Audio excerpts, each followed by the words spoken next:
Здрасте. Сейчас маленькая будет проверочка. Возможно, на ютубчике может залагать. Не пугайтесь. Все нормально будет. Просто проверка. Если залагает, вы кричите. Пока вроде все. Что? Болезнь. Болезнь отступает, Энтони, брат. И надо по-любому это выполнить. О, кстати, да, забыл, секунду. Угу. Секундочку. Здрасте. Всем здрасте. Так. А теперь кричать? А как кричать? Сын Монолита говорит, а как кричать? Вот так. Ирина Шлепикова говорит приветик. Приветик. Ютубчик, у вас 60 FPS есть? Говорит привет. Привет. КукамБРР говорит привет. Привет. Сюжет. Шлепикова говорит, попробуй песню спеть. Я не могу. Кирару говорит, а разве у нас не сюжет? Сюжет. Сантан Скойер говорит привет.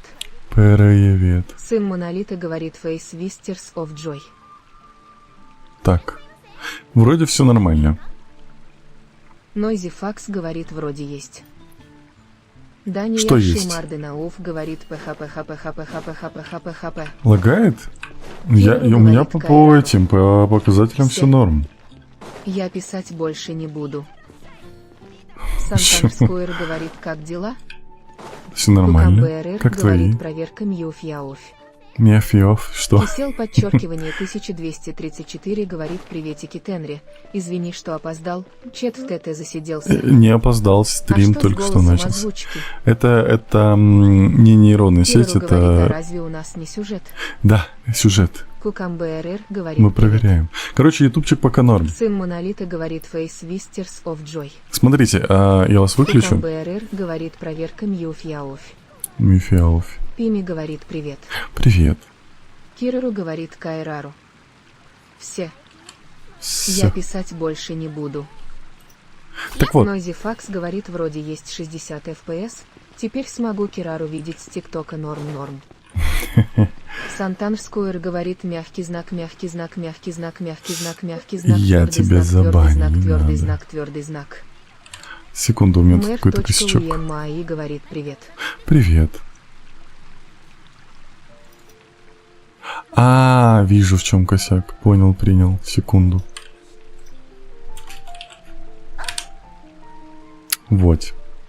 Так вот, я вас вижу, вы себя видите. Это главное. Сегодня у нас сюжет. Мы должны пройти Лиуэ. Но я хочу узнать, что с Энтони. Мы пройдем один побочный квест, вот этот, и все. Окей? А я в чуть YouTube пошла. Давайте. Ну куда же эта ветреница опять сбежала? Она снова где-то гуляет? Вот только не надо делать вид, что все в порядке вещей, ладно? Она совсем от рук отбилась. Стоило мне лишь отвернуться, она опять улизнула. А ведь болезнь еще не полностью прошла. Прошу, помоги мне найти ее. Какое любимое блюдо Анны? Давай. Ну, она любит... Стой. Не смей говорить о моей сестре, словно о кошке. Ты, вдруг у нее хвостик есть, алло. Ладно, ей много чего нравится, и мне и не перечислить. Я рассчитываю на твою помощь, пока я здесь передохну. Это ноги отвалятся. Ты чё? Точно, Анна всегда говорила, что хочет посмотреть статую Аннема Архонта. Архонта Ветра, простите. Туда еще часто заходит сестра Грейс. Можешь сначала расспросить ее, вдруг она что-нибудь видела. Давай. Куда? Так, всем привет. Меня что-то не пускает. ТикТок бывает, но он такой. Мы идем. Нам надо его отметить. Не дури. Джей. Болезнь отступает. Это радует. Радует, что болезнь отступает. Мы потом с Анной пойдем в пивнушку. Без брата.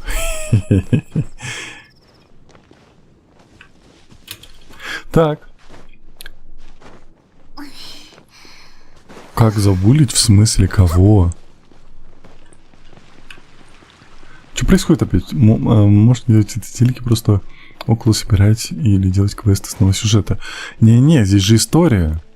Мы же проходим... Ну, мы играем в историю, а не просто ради того, чтобы прокачаться. Это зачтется, я понимаю. Я хочу узнать, что случится с сестрой. Там он, кстати, еще Дейлик ходит. Мать. Грейс. А эта девочка, разве она уже не болеет? Как? Что? Разве она уже не болеет? Извините, вы тут одну девушку не видели? Ах, вы, наверное, говорите об Анне. Она сейчас на руке статуи Архонта. Что? Я глазам своим не поверила. Когда она промчалась рядом со мной, бедняжка все время хворала, а тут вдруг столько сил. Я только оправилась от удивления, как она уже сидела на руке Анема Архонта Ветра. И вы не сердитесь? Ну, если только немножко. Все-таки болезнь мучила ее всю жизнь. Она сейчас выглядит такой здоровой. Что и говорить, разве можно тут рассердиться? Вот только там наверху сильный ветер, как бы ее не продуло. Сидит там мать. Так, секундочку.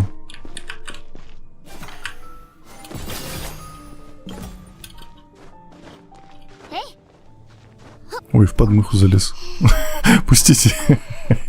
Так. Слезь. Видите? О, молодец. Шалун Тенра никогда в жизни не шалил, не знаю, что это такое. Ты только не прыгай, Анна. Слышишь? Отсюда открывается вид на весь Манштадт. Смотри, не простудись. Это меньше из проблем вообще-то. Ай, как же ты меня перепугала. Что ты здесь делаешь? Как ты меня нашла? Я думала, здесь меня точно никто не найдет. Знаю, это сестра Грейс сказала тебе, где я. Она отправила мне лекарство, которое я раньше принимала. Сестра Грейс очень хорошая, но я не могу прожить всю жизнь в одном Манштадте. Ладно, мой брат все-таки ищет меня. Не волнуйся, я скоро пойду домой. Ты отсюда слезь только нормально, слышишь? Алло, дурная. Брат столько старался, лечил ее, чтобы она пошла, разбилась с рук Архонта. Нормально. Ты, наверное, сидел на ручках у этой статуи? Да, я сидел уже. Мне в самом начале, там, во второй-третьей серии сказали, иди, посиди, ачивку дадут. И мы пошли. Привет, что ты там? Привет, что я там? Привет, спасибо. Ты нашла Анну? Ах, да, она забралась на ладони статуи Анны Архонта. Архонтра Ветра? Архонтра Ветра. Как ей вообще удалось туда залезть? Опять мы... Что потревожили сестру Грейс? То есть, так всегда выходит, но... Так, я сейчас пойду туда, позову ее вниз и как следует отчитаю. Большое тебе спасибо. Вот, это тебе. Окей. Ну, на самом деле, главное, что она поправляется. А можно я кое-что еще поправлю?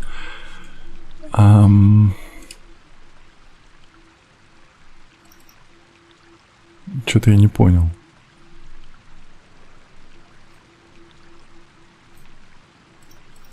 Тысяч. У меня тут какая-то беда или что?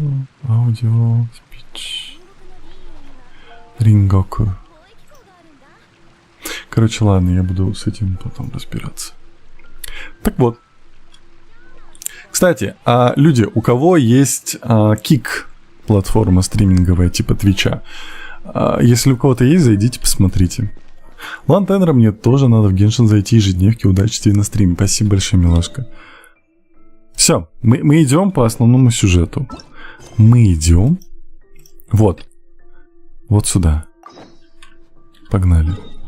Куда это? Где это? Что?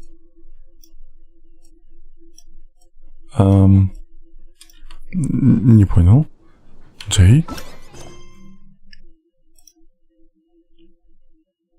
дождитесь значение времени с 18:00. Окей. Время. Подтвердить. Там стрим нормальный. О, Кирар, спасибо. Пришел на YouTube, здрасте. Так. О, появилась точка. Ну так что, нам сюда. Точка телепортации, телепорт. Ура, стримчик, здрасте. Сколько у тебя примагемов? У меня мало. У меня... молитва. 1000. Вот. О, сесть надо. Буду дружить. Садись.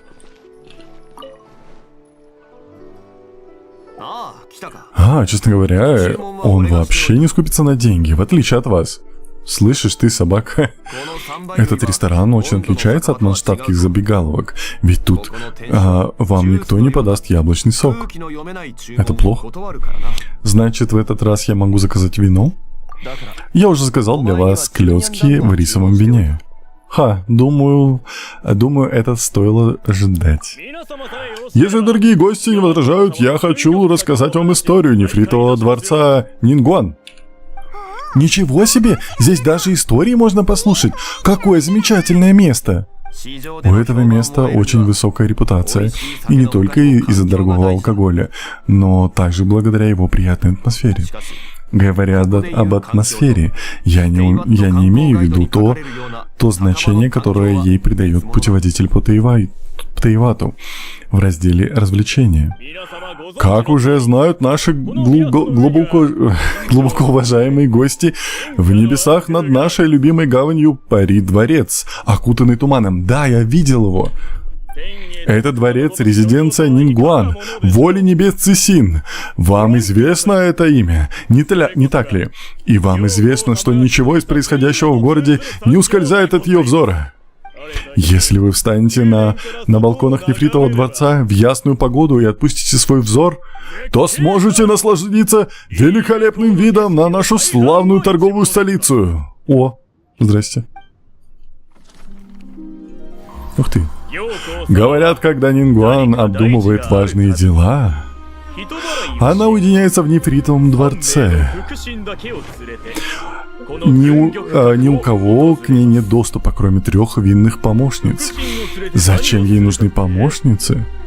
Чтобы проверять источники, внимательно изучать документы и искать информацию. Страница за страницей, строчка за строчкой, кипы бумаг заполняют стены ее кабинета. Но задолго до того, как на стене не останется, Нингуан принимает решение. А когда решение принято, она разрывает все документы на мелкие кусочки. И вжух, то, что остается от документов, вылетает в окно. Смотрите, вот они кружатся на ветру, словно снежинки. А когда они оказываются на земле, написанные отрывки текста переносятся перед глазами торговцев Лиюэ, словно чернильные пятна на белом снегу.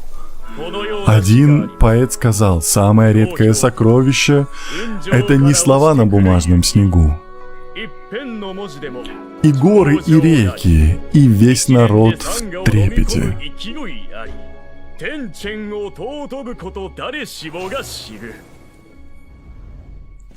Круто. Мне нравится этот ресторан. Пришел тут, а это... Наверняка вы уже успели заметить кусочки бумаги, летящие с балкона канцелярии Нингуан. Какова же истинная ценность? Это обрывки документов планов и планов Нингуан. Вам может хватить всего лишь одного кусочка, чтобы получить преимущество над вашими конкурентами. Нингуан, воля небес. В последние дни мы очень часто слышим это имя. Все в Лиюэ говорят о ней. Фату ее ненавидит. Скорее всего, именно она спрятала Экзувию. А еще мы видели ее на церемонии сошествия. Интересно, какой она человек? Ах, наконец-то я нашла вас, сбежавшие в заоблачный предел путешественники. Так, секунду, я кое-что сделаю. Вот. Кто это? Пайман, нам пора. Постойте, я не из миллилитов и не собираюсь причинить вам вред. Позвольте представиться, меня зовут Гуань Юй. Я главный секретарь павильона Лунного моря, а также посланница группировки Цисин. Посланник Цисин? Я руковожу государственными делами Цисин, но в этот раз меня к вам отправила лично воля небес Нингуан. У вас тут не говорят, вспомнишь Нингуан, вот и ее посланник. Пайман, когда-нибудь тебя замочат. Прошу прощения за то, что пришлось прервать вас. Это крайне невежливо. Но я всего лишь хочу предложить вам это приглашение от лица воли небес Нингуан. Пожалуйста, не теряйте времени и направляйтесь в Нефритовый дворец, что парит над городом. Ничего себе, VIP! Приглашение, говорите? Да, госпожа Нингуан сказала. Пригласи ее. Я желаю увидеться с ней. Только с ее помощью мы сможем распутать этот клубок. Понял. Какой ранг? Не спам, у меня 30-й ранг вроде. Пока. И после этих слов посланница по имени Нингуан исчезла. Но нас прислала к себе сама Нингуан, другое имя было. Пайман не может в это поверить. Тенра, мы увидим людей, у которых так много денег, что Пайман даже чисел таких не знает. Мы должны соблюдать этикет. Я всегда соблюдаю этикет. Немногие удостаиваются приглашения в Нефритовый дворец. Отправляйтесь туда немедленно, но не забудьте о церемонии Вознесения. Когда вы закончите свои дела в Нефритовом дворце, найдите меня на Тростниковых островах. Не переживай, мы не забудем. Увидимся на Тростниковых островах. Давай. Конечно, бронь стиля. Так. Ты видел новые баннеры? Стоит... скоро выйдет Джун Ли, твоя Чори будет... очень будет ему рада в команде. Он лучший щит. Да, я знаю, мне уже говорили, но я не буду его крутить. Я не буду его крутить, потому что у меня вайфу гейминг. Это другое, вам не понять. Осталось остальным чатом это объяснить. Что именно? Так. На следующую игру. Так, что происходит? Или передумала? Кокосовое оказание. Чатик, ничего не понимаю опять. Отслеживать.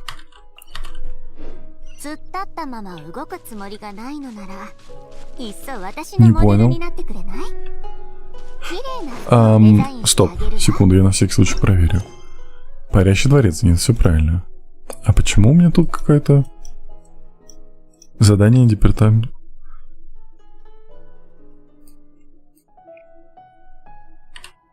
Это репутация уже. Как туда забираться? Ох, беда. Пацаны. Ну давайте подеремся чуть-чуть.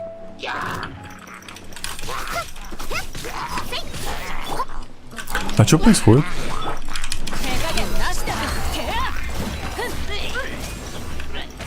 Что-то не так. Я не понимаю, что не так.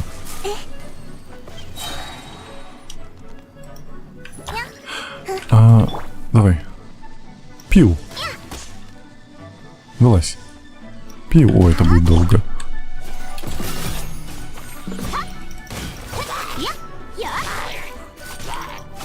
Да помри уже. Так вот. Я помню это место, мы тут собирали сундук.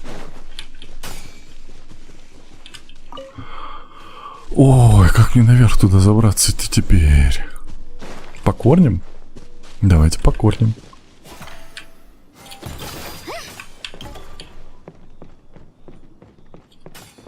Так, не могу чат смотреть.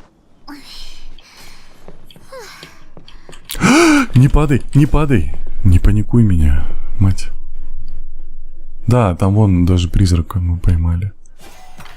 Ghostbusters. Так, нельзя бежать. Давайте я пока почитаю вас. Так Инудзума нужна будет. Кому? Ой, блин, теперь 3 чатика между собой будут общаться. Я вообще не пойму, что происходит. Так, не станимать. Сейчас, секундочку, я пока тут кое-что сделаю. О, беда, ролик. Посмотри вверх, это нефритовый дворец. Секунду.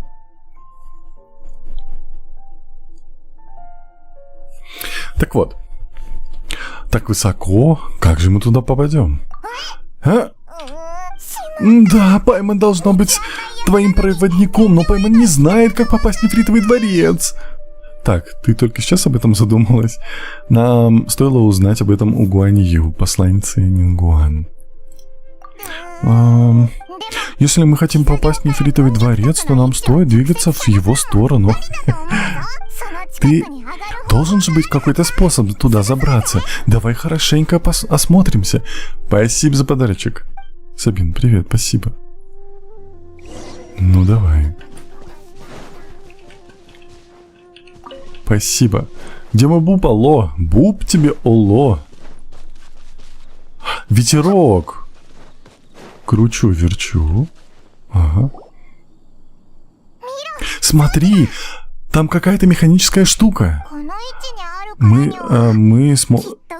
находимся в правильном месте. Значит, эта штучка как-то связана с нефритовым дворцом. Да,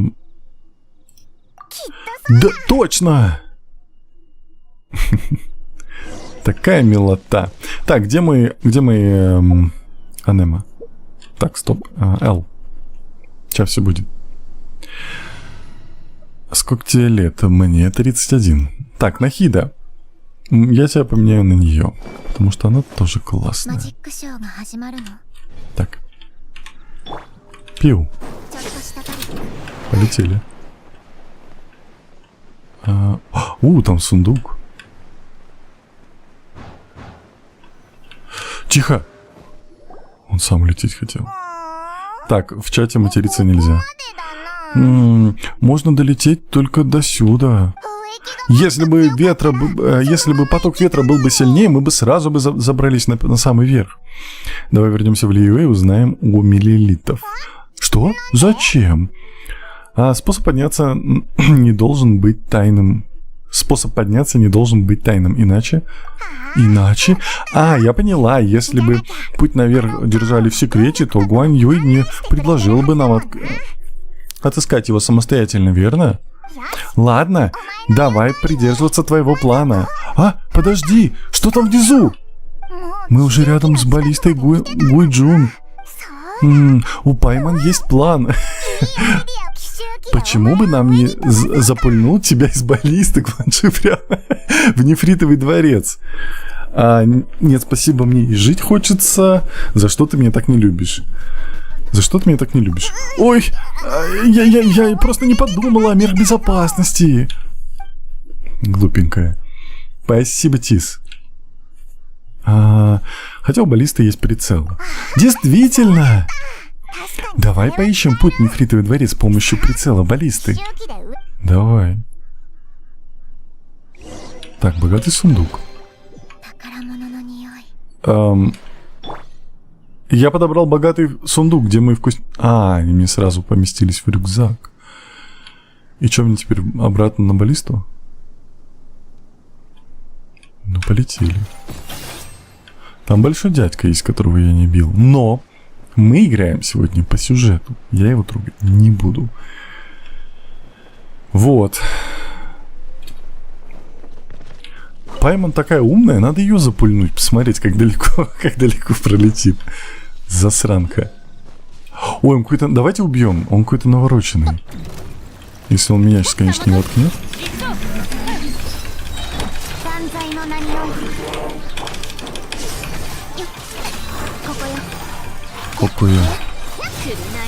Нет, он слабый. Ты выглядел так многообещающий. У меня теперь маленькая травма, потому что... у меня 31, кажется. Когда со мной бегают, всегда убивают всех и вся, а я остаюсь ни с чем. Ух ты, секретики. Ты так странно бегаешь. Так, секунду. Пиу. Так, есть контакт. Куда нам?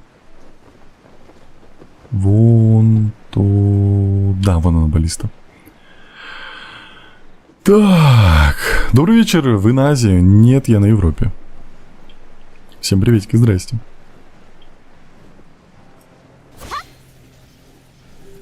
Как это долго? Блин, надо было в пацанов. А, это наши пацаны. Стоять!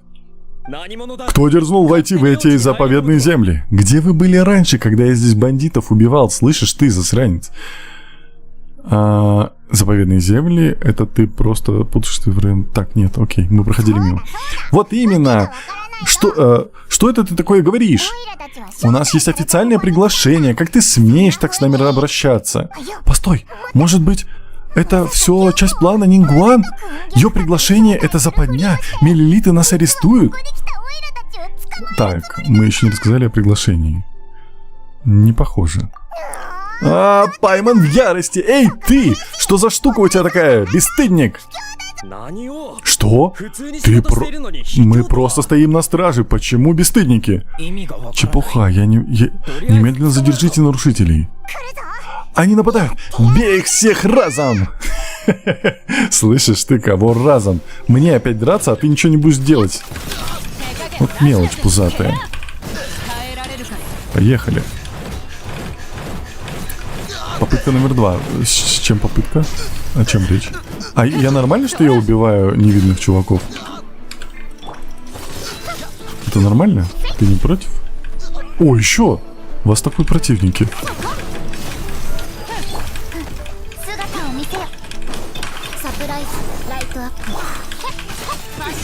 Бум!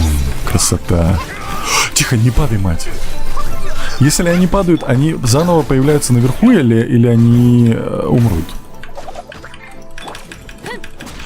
Серьезно, ульта этой Линет оставляет какую-то шляпу, которая дамажит. Это на Е? Нет, это на Q. Да? Да. Ой, там котейка! Прикольно! Она еще огненная. Почему она огненная? Вот это крит был. Потому что я ее огнем, наверное, ударил. Так, последняя волна.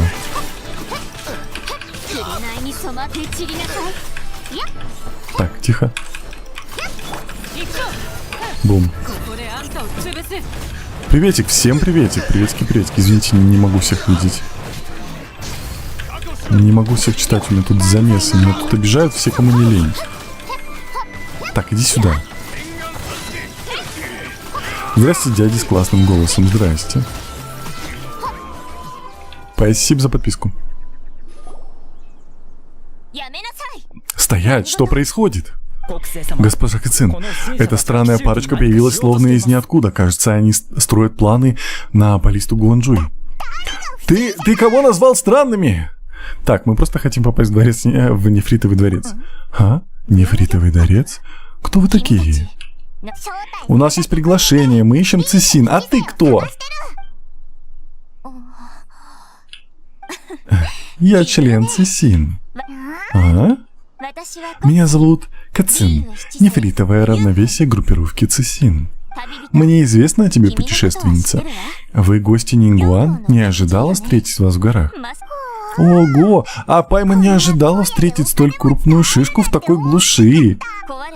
Баллиста Гуанчжуй в перевале Тяньхэнь многие годы находилась в печальном состоянии, но ее отремонтировали в одночасье. Я собираюсь выяснить, что произошло. Это я починил, мать. Миллилиты здесь исключительно для охраны. Я, кстати, поубивал кучу народу. Они не собираются никого арестовывать. Значит, произошло недопонимание? Кто бы мог подумать? Думаете, это несложно. Попробуй, Пайман. У меня даже другого варианта нет. Ее надо просто булить здесь. Простые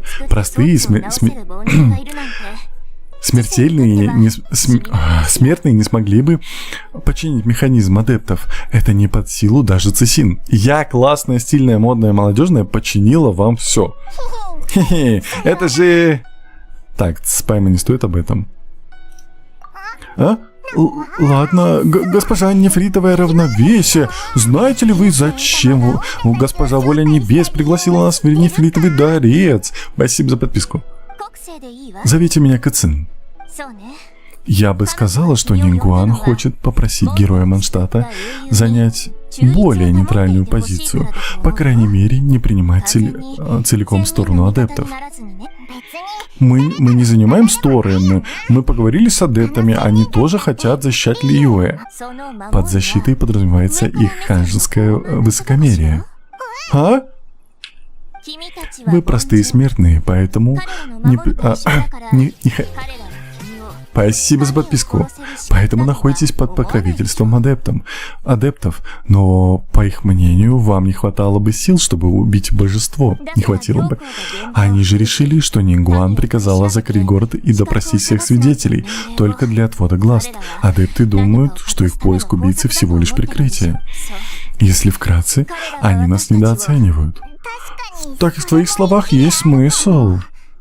Однако, я еще не встречала в Лиюэ людей, которые не уважают адептов. Из-за чего же я должна их уважать? За то, что у них нет чувства времени? Или, может быть, за то, что... из-за... Спасибо за подарочек, спасибо большое. Где? Из-за... презрение к простым смертным. Они не приняли быстрые и решительные меры. Ладно, мне не стоит говорить об адептах в таком ключе. Нингуан не разделяет мой скептицизм. В любом случае, стоит признать, что на этот раз адепты повели себя весьма сдержанно. Кончина властелина камня — это действительно чрезвычайная ситуация. Но кто бы мог подумать, что вместо прямого вмешательства они решат созвать совет адептов. Для них это невиданный уровень цивилизованности. Возможно, ты сможешь с ними это обсудить. Нингуан тоже предпочитает решать проблемы дипломатическим путем, не так ли? Мощь красноречия Нингуан поистине не знает пределов. Но боюсь, что на этот раз одними словами мы не обойдемся. Времена адептов давно прошли, и если даже Цесин не готова это признать, то какое же тогда будущее ждет Лиюэ? Еще одно громкое заявление. Эх, пожалуй, мне следует остановиться. Я и так наговорила много лишнего. Ты славный слушатель, путешественница. Вам двоим пора в Нефритовый дворец. Постарайтесь не опаздывать. У Нингуан очень плотное расписание. Представители высшего общества Лиюэ считают вознесение в Нефритовый дворец большой честью. Чтобы добраться до расположения Нингуан, они приносят ей роскошные подарки. Расположение? Паймон, это невежливо. Но... Постой-ка, подарки! Это неотъемлемая часть культурного наследия Лиюэ. Мы не пытаемся добиться расположения, мы просто чтим традиции. Так, внезапно Паймон решила проявить почтение. Ладно. Вы сами разберетесь, что делать с подарками. Давайте я расскажу вам, как попасть в Нефритовый дворец. На самом деле, вам не нужно подниматься на гору Тянхэн. Возвращайтесь в город и найдите проводника в павильоне Лунного моря. Вы слушаете, как Кэцин рассказывает о правильном пути. Настало пора прощаться. До встречи, путешественницы. Пускай Нефритовое равновесие и не уважает адептов, но все равно Паймон считает ее классной. Так, на меня тоже Я разделяю в главе. Нет. Что же мы собираемся дарить Нингуан? Кажется, Паймон думает только о подарке. Верно! Вчера мне приснилась опупительная вкусняшка, глазированный слайм. Паймон думает, что это идеальный подарок для такой богатенькой госпожи, как Нингуан. Давай подарим ей слайма. Как же нам приготовить блюдо из твоих снов? У тебя есть рецепт? Нет! Но нам не нужен рецепт. Нам нужно только добавить немного шакалака-бум-бум. Давай соберем необходимые ингредиенты. Время никого не ждет. И богатенькие тоже никого не ждут. Ты на кого купишь? Боже, забыл. Ну, в общем, на девушку с оружием, которая летает. Так. Почему в чатике дичь пишут? Ютубчик, Твич, если вы живы, отзовитесь. Оло. Куда мы идем? Подожди. Или нет? Или да? Ладно. Мне кажется, получится явно что-то странное. Но, блин, если рецепт делает это Пайман, то конечно. Твич, этап, прием, вы живы. Походу, они отвалились. Хотя вот вроде недавно сообщение было. Ой, как меня вносит YouTube. Подождите, а Twitch тоже отвалился? Не может быть. Секунду. Пиу. How is quality so good? Я не знаю. Ого, смотри, сколько... Вот он! Что-то я пропустил диалог, пока смотрел в чате. Сейчас я вас вылечу. Твич жив, окей. А вот ютубчик нет. Как всегда. Алло, иди сюда. Иди сюда. Не летай. Сюда. Секунду.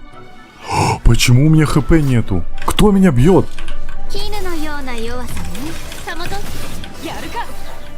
Капец.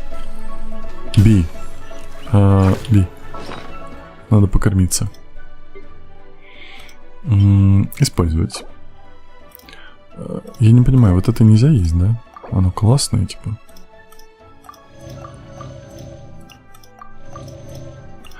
Ой, надо же еще поменять на хиду. Так вот. Ютаб, как обычно, отвалился. Я осуждаю Ютаб за то, что он, как обычно, отваливается. Кривой Ютаб. Вот сюда. Континуе. Так, Ютаб. Ютаб, если вы здесь, дайте знак. Вы не здесь. Сейчас, секунду.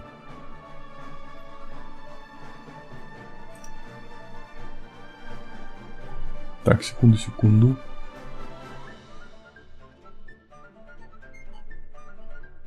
Самое прикольное, что у меня вроде все нормально. Окей, ладно, сейчас. Секундочку. Бум. Вот Ютаб жил. Ой-ой-ой, как вас тут много было. Всем привет.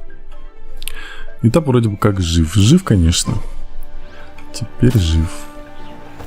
Так, у меня что-то тут открылось же. У меня тут стрелочка была. Что тут такое было? Или она уже опять пропала? Как в прошлый раз с этим. Ой, я тут утонул.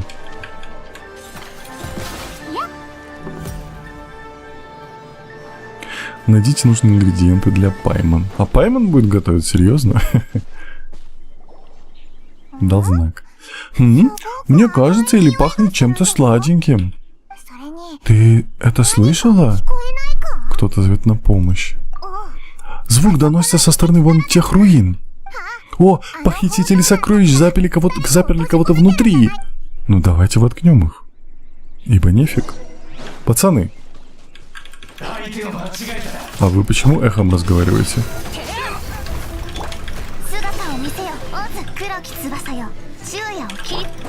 Ой, блин, я забыл ее поменять. На самом деле она прикольная, но она же... Не знаю, кого оставить. Я в раздумьях еще. Как собирать свой вайфу гейминг, непонятно. Бум!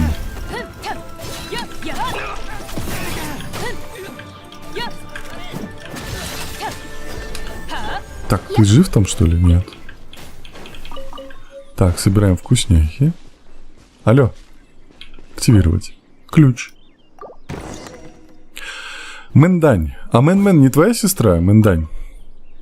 Йо, привет, всем привет. Спасибо большое, спасибо за помощь, добрые путешественники. Если бы не вы, то я сгнил бы в этой клетке. Похитители сокровищ, когда у них было хорошее настроение, они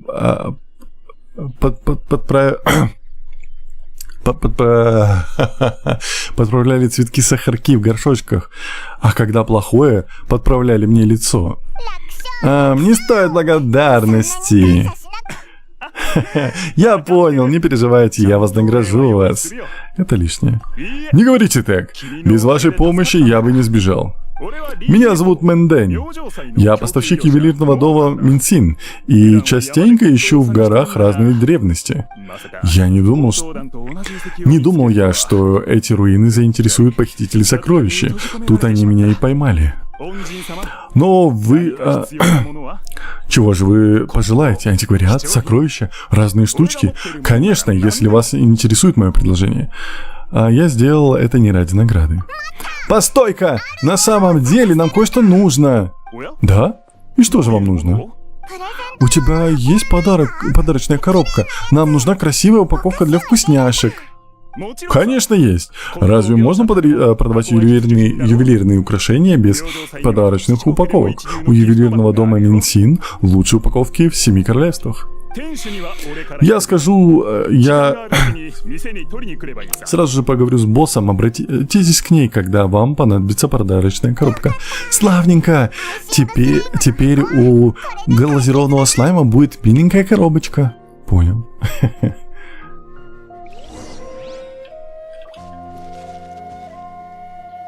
Так, во-первых, я здесь вижу 2 геокла. Вижу на карте, но не вижу глазами. Что? Под водой?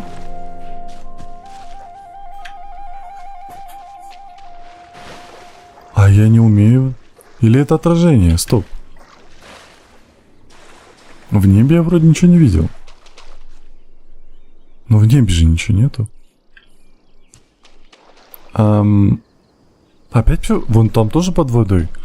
Затопленная территория здесь. Я так понимаю, она потом опустится, потому что вот спуск идет. Там еще какой-то... Блин, там такой дядька большой, классный стоит. Го дружить, дядька. Оцени Шарли. Я не умею оценить, я новичок. Ничего не понимаю, к сожалению.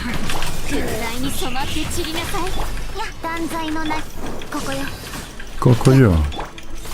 Иди сюда. Прикольно. Какой-то железный мент. Не бей. Вы что такие дурные пацаны?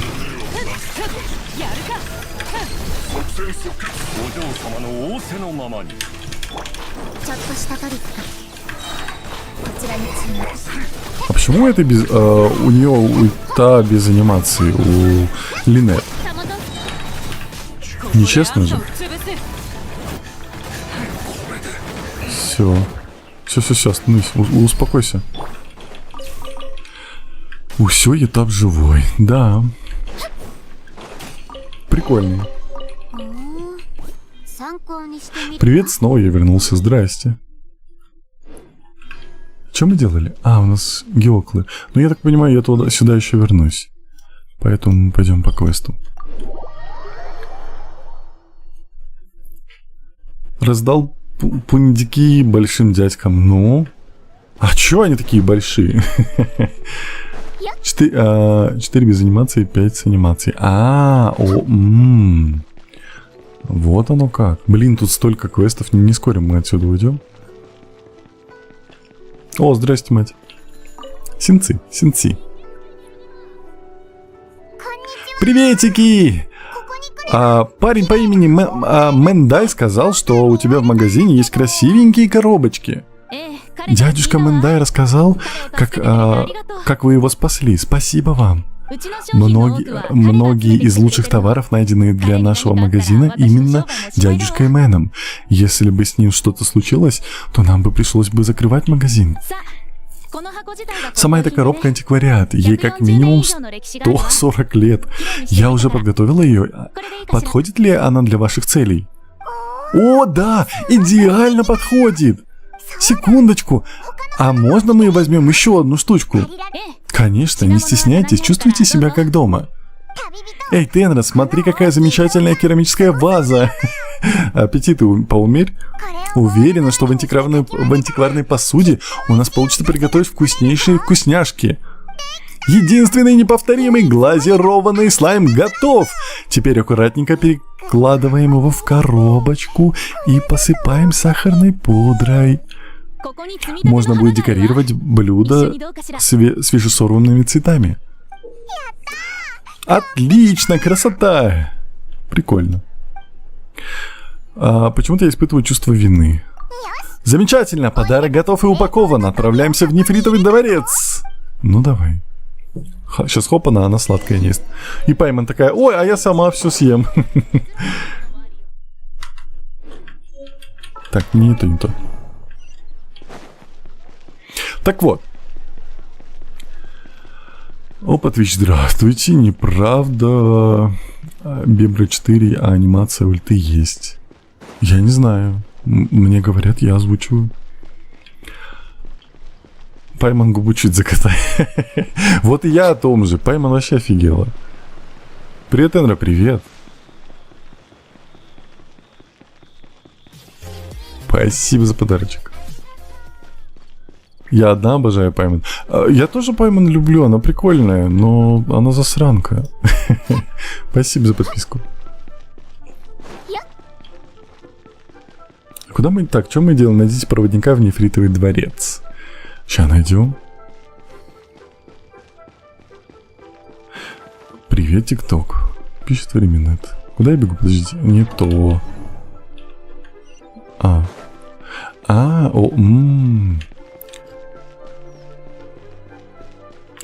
Я яйца разбила. Чьи? Мы сейчас полетим по-любому, да? Кэцин сказал, надо говорить так. Простите, здесь продается луна. Это что за реклама доната? Алло. Алло. Да, сколько вам нужно? Мне не очень удобно говорить о цифрах. Прекрасный ответ, пожалуйста, поднимайтесь. Ах да, у вас запланирована встреча с Нингуан. Да! Однако они использовали не гостевой пароль, а пароль нефритового равновесия. Что-то здесь не так. Пойман же консерва. Ну не знаю, называть его консервой. Такое себе. Ой.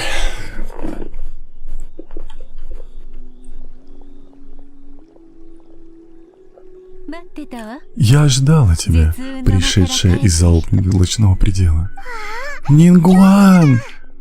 Мы приготовили подарок в честь нашей встречи. Надеемся, что он вам понравится. Это мне?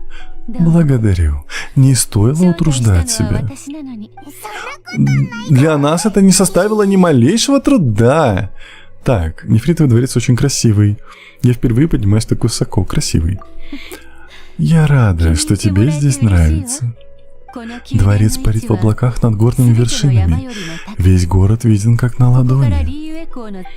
Я начала копить деньги на постройку дворца, когда только начала заниматься коммерцией. С тех пор, как я стала волей небес. Я не жалею денег на лучших мастеров, которые постоянно расширяют дворец. А как они сделали, чтобы он парил? Вначале он был размером с комнату, а сейчас он достаточно большой, чтобы затмить луну над Лиюэ. Настанет день, и его тень покроет все 7 королевств. Так, мать, ты звучишь как злодейка, если честно. А у воли небес весьма амбициозные планы. Редкие чужеземцы удостаиваются чести подняться в нефритовый дворец. Однако в письмах действующий магистр Орда Фавониус высоко отзывается о тебе. Поэтому мой взгляд прикован к тебе с того момента, как ты прибыла в Лиюэ. Что? Я поняла, куда вы движетесь, когда вы направились в гостиницу Ваншу. Веер Голдит тоже работает на тебя? Нет. Весь персонал постоялого двора работает на меня. Так, не матерись. Так, по сути, мы встретили нефритовое равновесие. По пути мы встретили. Рядом с баллистой Гуйджун, верно? Ты все время следила за нами с небес? Боюсь, с такой высоты я едва ли могла вас разглядеть. Мне хватает глаз и ушей. Вы двое очень интересные персонажи. Естественно, мне стало интересно. Кэцин сказала, что Кэцин не желает зла властелину камня. Ты больше общалась с адептами, поэтому я не жду, что ты с легкостью нам доверишься. Я пригласила тебя, чтобы пояснить некоторые недопонимания. Окей. Окей, мать. Небо не предел. Понял. Ну давай. Я тоже умею на пафосе ходить. Вопрос не в тему, если у меня щит, я не могу больше качать. Тебе надо найти средних мобов, которые не слишком сильные для тебя, не слишком слабые. 1 часов до обновы осталось. Классно. Я в конце стрима, кстати, сделаю анонсик. Полагаю, что ты слышала о войне архонтов. В общих чертах. Когда-то в нашем мире существовало множество архонтов, которые безжалостно воевали друг с другом. Кровь текла рекой, а жертвам не было счета. В конце концов, в Тайвате осталось только 7 архонтов-победителей. Они построили новые города и объединили вокруг себя новые народы. Так началась эпоха 7 архонтов. Отсюда можно разглядеть каменный лес Гуань.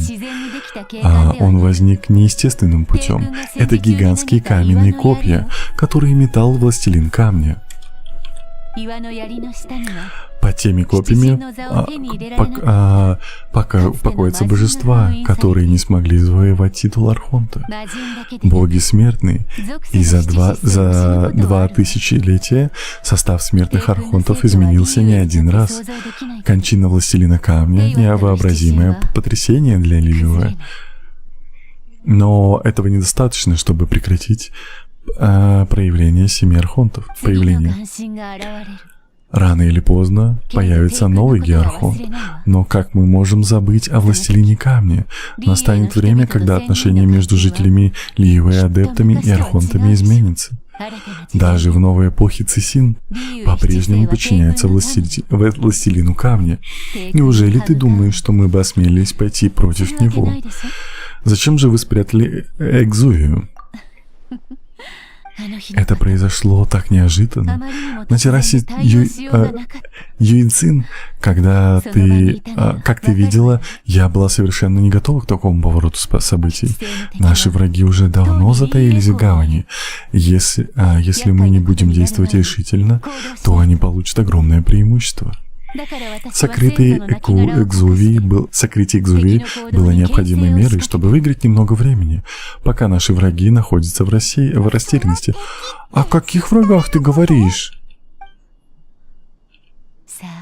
А как сама думаешь, путешественница? Он? Ну да, типа задаю вопрос или утверждаю. Он... я не очень понимаю. В какую игру вы играете с Нингуан? Верный ответ. Чего? Отсюда открывается замечательный вид, но здесь довольно ветрено. Мы готовы принять гостей внутри. Прошу, следуйте за мной. Всем привет! А в самой игре будет такая озвучка? Ну там ее вроде русифицируют. Я не знаю, я не буду ставить русскую озвучку, наши не умеют озвучивать.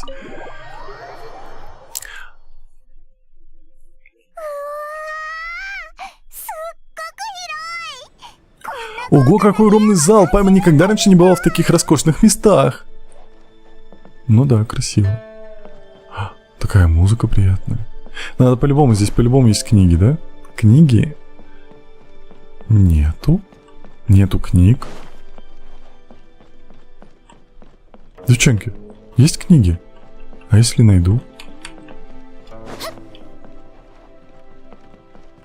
Серьезно, так пусто? Подожди, Я когда зашел сюда, вот отсюда, правильно? Я видел, что что-то сверкало. Такая прикольная музыка. Ну ладно. Они есть в сетах достижений. Что какая еще русская озвучка? Ну там делают озвучку Геншина. Не очень хорошо, на мой взгляд.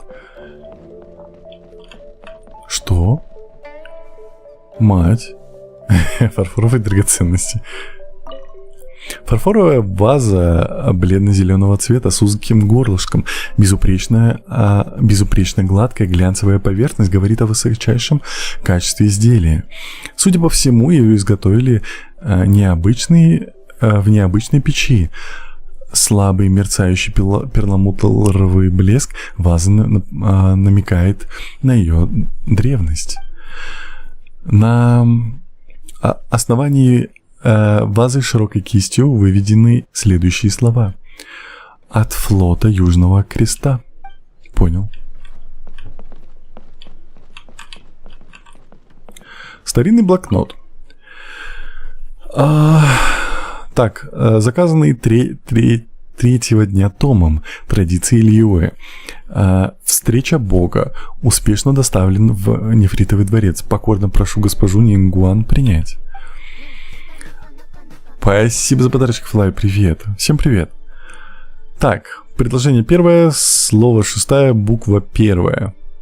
2.7. О, шифр. Так, я не буду делать скриншот, я думаю, это можно будет найти в интернете. Ну и на стримчике у меня уже записалось. Угу. Тут прям большое послание, да? Кто-то стер строку подписи. Ее невозможно прочитать. Понял. Стена данных. Это знаменитая стена Лиюэ. Она сплошь покрыта различными сведениями. Договоры на поставки, бухгалтерские счета, инвентаризация складских помещений, отчеты дорожных патрулей, международные соглашения. Подробная и актуальная информация на любую тематику.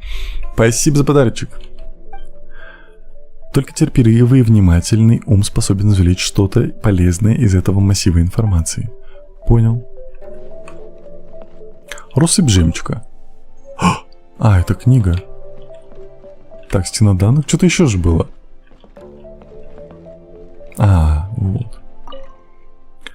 Аккуратно сложенные свитки. Аккуратно сложенные стопка бумажных свитков. Это бумага тоньше крыла бабочки. Может быть, это просто каллиграфия? Я не знаю. Традиция Лиюэ. Встреча Бога. Встречая Бога. Весы. Даже если обрушатся горы на землю даже если обрушатся горы и земля уйдет у нас из-под ног, контракт останется неизменным. Ибо лишь контракт защищает гору Тяньхэн от прорвы подлых махинаций. Окей. Так, весы. Сесть. Все получается, да? Ну, давай общаться. Ты привет, как делишки? Приветики, все нормально. Расслабьтесь, чувствуйте себя как дома. Серьезно? Прям как дома? Я пригласила вас как друзей. Когда друзья приходят в гости, самое главное — хорошо провести время. А что это там?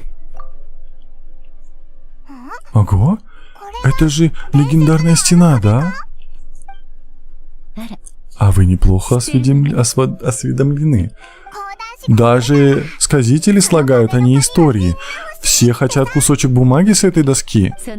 Эта стена хранит многие тайны Лиюэ, а купцы всегда хотят узнать чужие секреты. Как я понимаю, тебя не интересуют коммерческие тайны, верно? Ты особенная и должно быть сама это хорошо знаешь. Я бы хотел заслужить твое доверие. Кто же более достоин твоего доверия?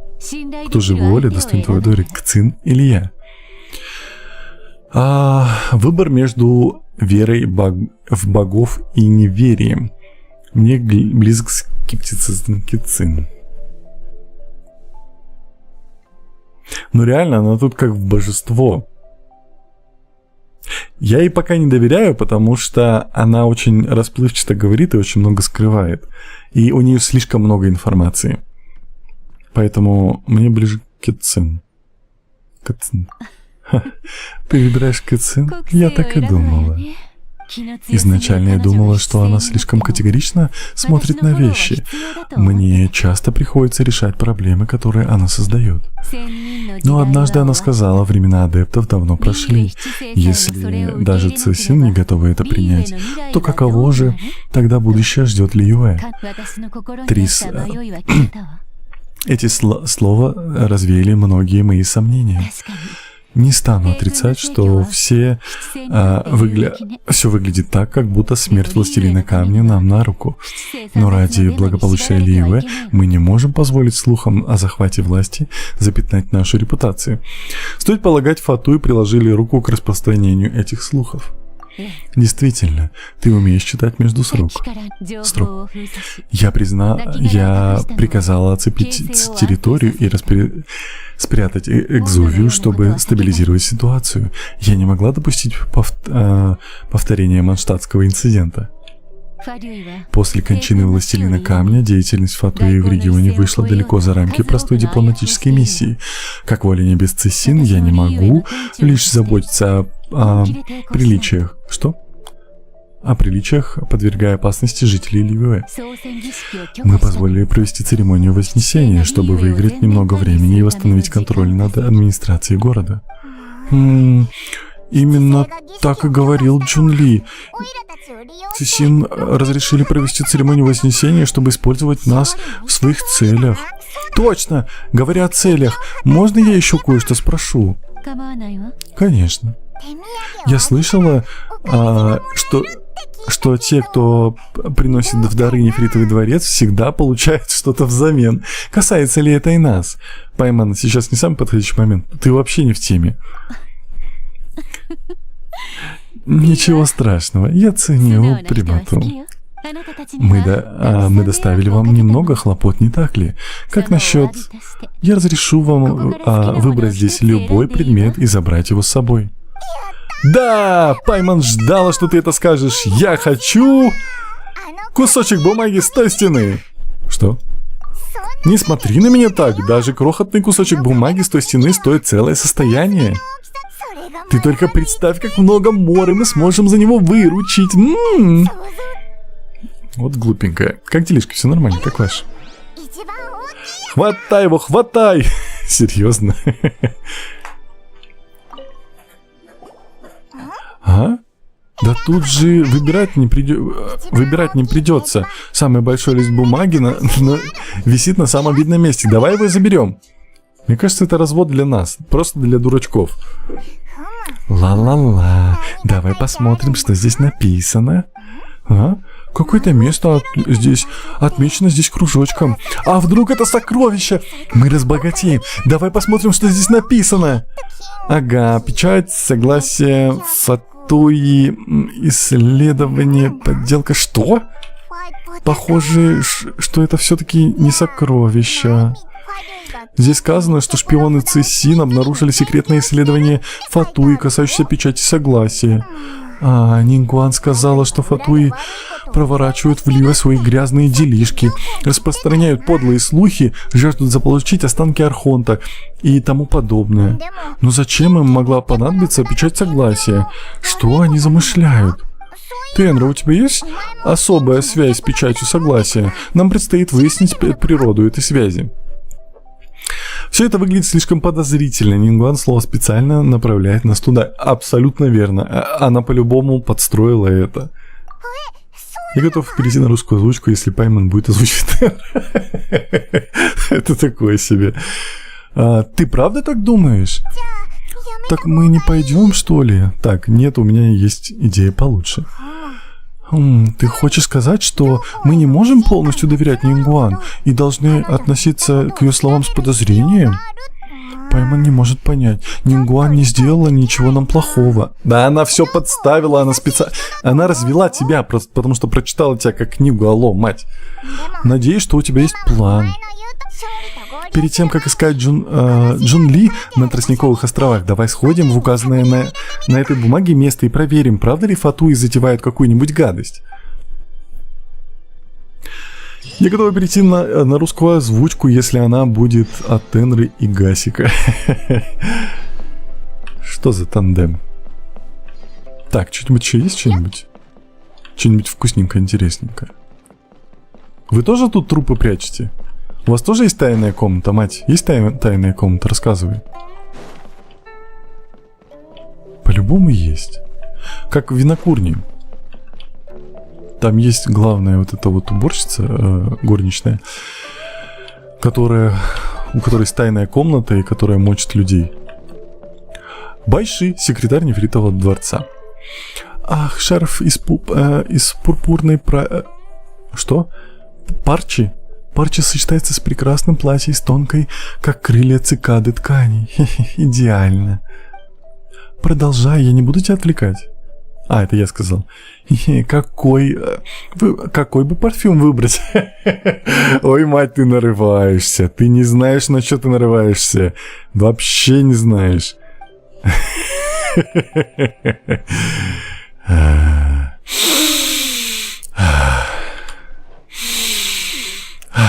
Парфюм. Так, ладно. Пойдемте дальше. Ура, стрим, здрасте.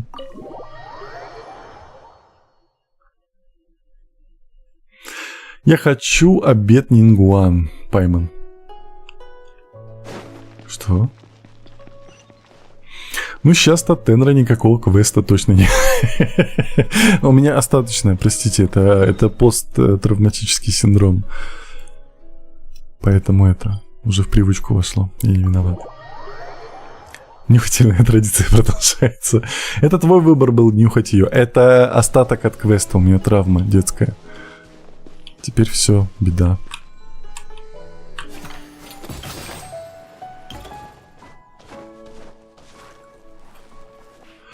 Каждый раз страшно.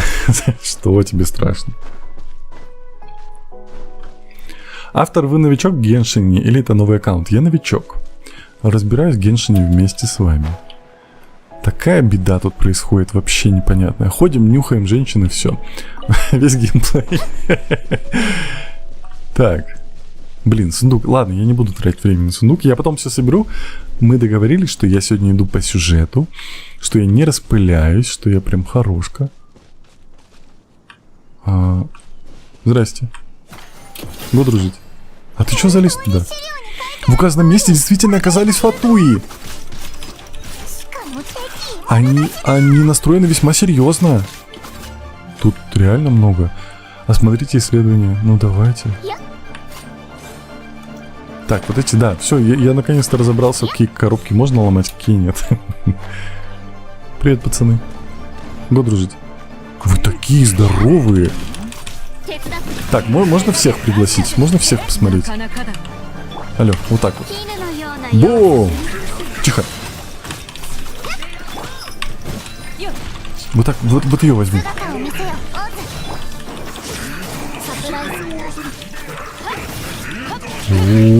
Тихо, бегим. У меня Дехи сейчас отъедет. Ну что такое? Почему меня все бьют? У меня Дехи отъехала. Как так? Живи, мать, ты что? Мне кажется, это вот этот чувак меня издалека бьет, пока я этих пацанов бью.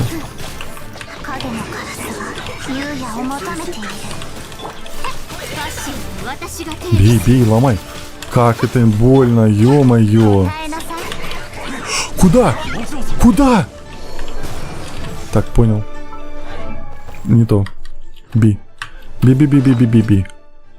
Я же не могу повторно воскрешать. Ё-моё. Почему так еда мало восстанавливает, алло? Подтвердить. Непонятно. Фишель не могу, все, она отъехала. Блин, Дехи сейчас наестся. Новое, давайте вот это вот. Вкусный питательный салат. Ну, давай. Сейчас салатик покушаем, все будет хорошо. Это на атаку. Кстати, а почему бы и нет? Использовать. А, я их 3 использовал. Ой. Так, давай, тебе. Тебе. Он вроде еще хилит в течение времени, 30 секунд. Хвостики мы где? Алло, алло, я не знаю, где ты хвостики. Надо посмотреть. Кто? А. Так, вызывай. Тихо. Не попадайся под урон. Не попадайся.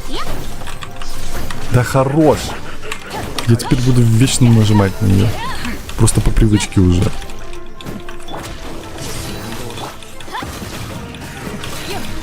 Вы такие...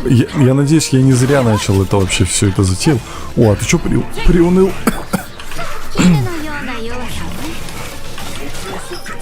Тихо. Бум. Давай, чуть-чуть. Есть. Как нет? Есть.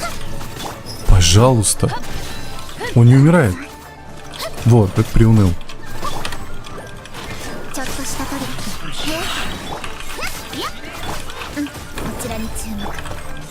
Бей. Все, есть. Кто еще? Ты. Иди сюда. Засранец. Так, ладно. А, он огонь, поэтому... Или это из-за щита? Он огненный или из-за щита, я ему мало отнимаю? Опять умерла Дехи. Ну что ж с тобой не так? Да не, он просто какой-то мощный.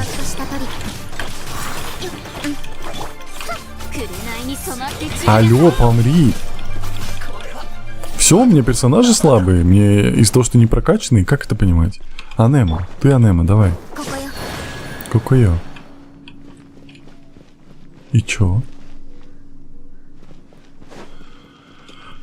О, мне в данжик идти вон туда. О, он потух.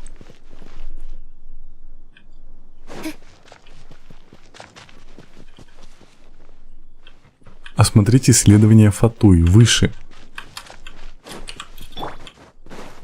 Ну давай. Сундук. Спасибо за подарочек.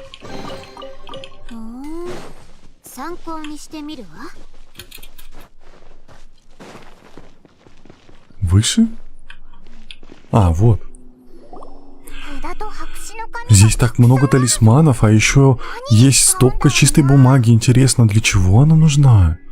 Выглядит как узор на талисмане. Вероятно, они хотели подделать талисман.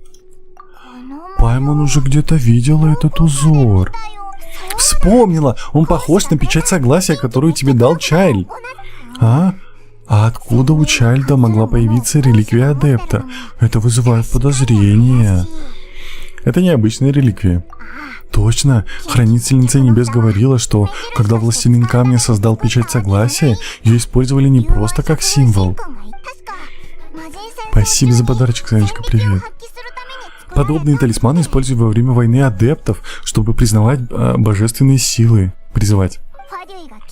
Фатуи хотят подделать печать согласия, чтобы призвать божественные силы. Использовать божественные силы в бою. Ого, это вам не шуточки. Так, Фатуи определенно чего-то замышляют. Эти бумаги только верхушка айсберга. Замышляют. Ситуация становится только запутаннее и запутаннее. Нам нужно приглядывать за Чайльдом. Ладно, мы уже достаточно времени провели, здесь потратили. Нам пора на встречу с Джун-Ли. Последняя остановка перед церемонией Вознесения. Тростниковые острова. Поторопимся. Паймон не любит опаздывать. Ну да, рассказывай. Это ивент? Нет, это основной сюжет. Проходим основной сюжет. А где телепорт? Он наверху? Или он то, это он? Нет, это не он. Давайте пролетим, посмотрим. Блин, он по-любому наверху. Да, он там. Бум. Я сильно надеюсь, что вы не нахватали спойлеров, судя по тому, что скоро произойдет. Нет, я вообще не знаю ничего спойлеров. Я всех баню. Угу. Вот, допустим, могу Кекси забанить.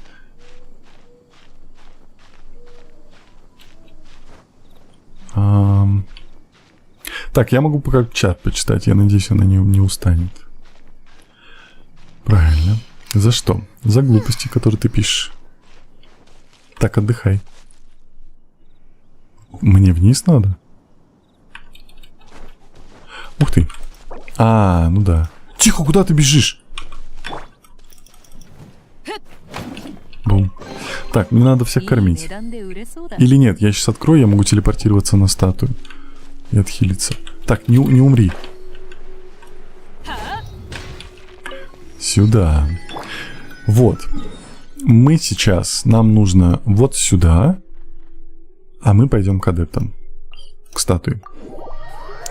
31 ранг.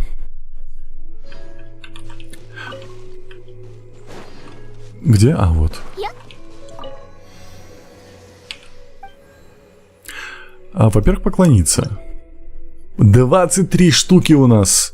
Сюда. 200 выносливости теперь.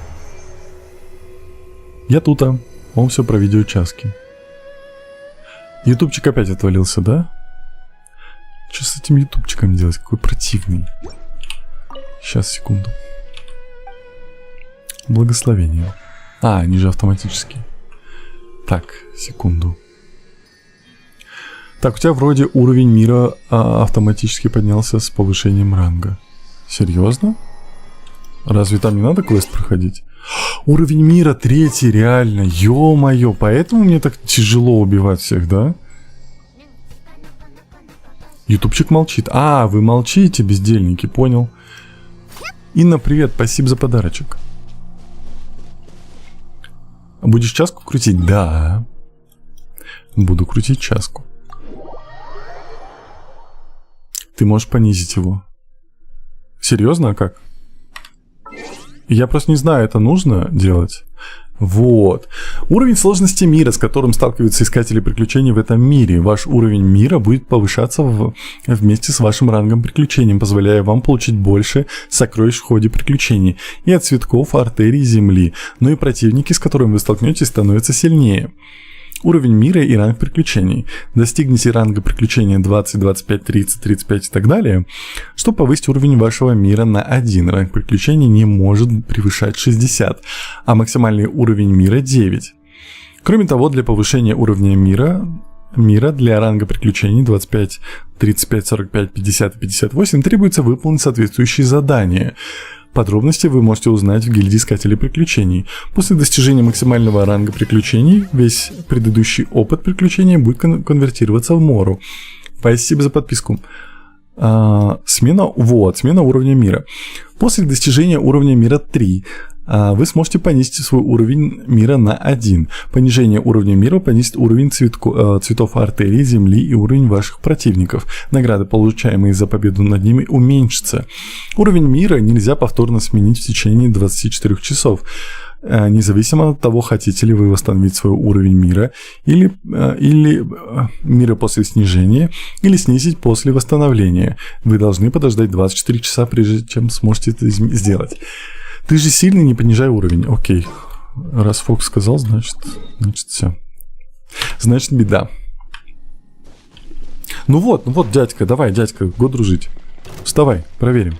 Го бороться, го. Кто сильнее? Ты или я?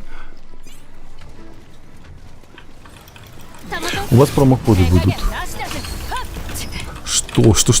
Тихо, прыгай. Блин, я же увернулся, почему дамаг прошел?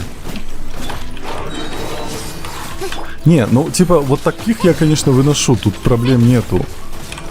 Но меня другие обижают. Бум. Все. Где мои деньги? Я, наверное, его уже убивал. Потому что местность до боли знакомая.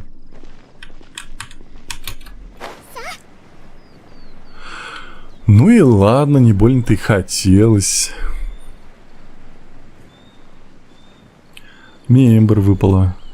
Это, по идее, плохо, да? Хотя мне сказали, что они очень, вот эти обычные персонажи очень редко выпадают. И типа супер-супер редко. Здрасте. Вы вовремя. Я сам только недавно прибыл. Вам понравилось в Нефритовом дворце? Он такой большой и красивый, и дорогой. Пайман никогда раньше не видела такого роскошного дворца. Действительно, в Лиюэ нет других таких мест. А как вам Нингуан? О чем вы беседовали?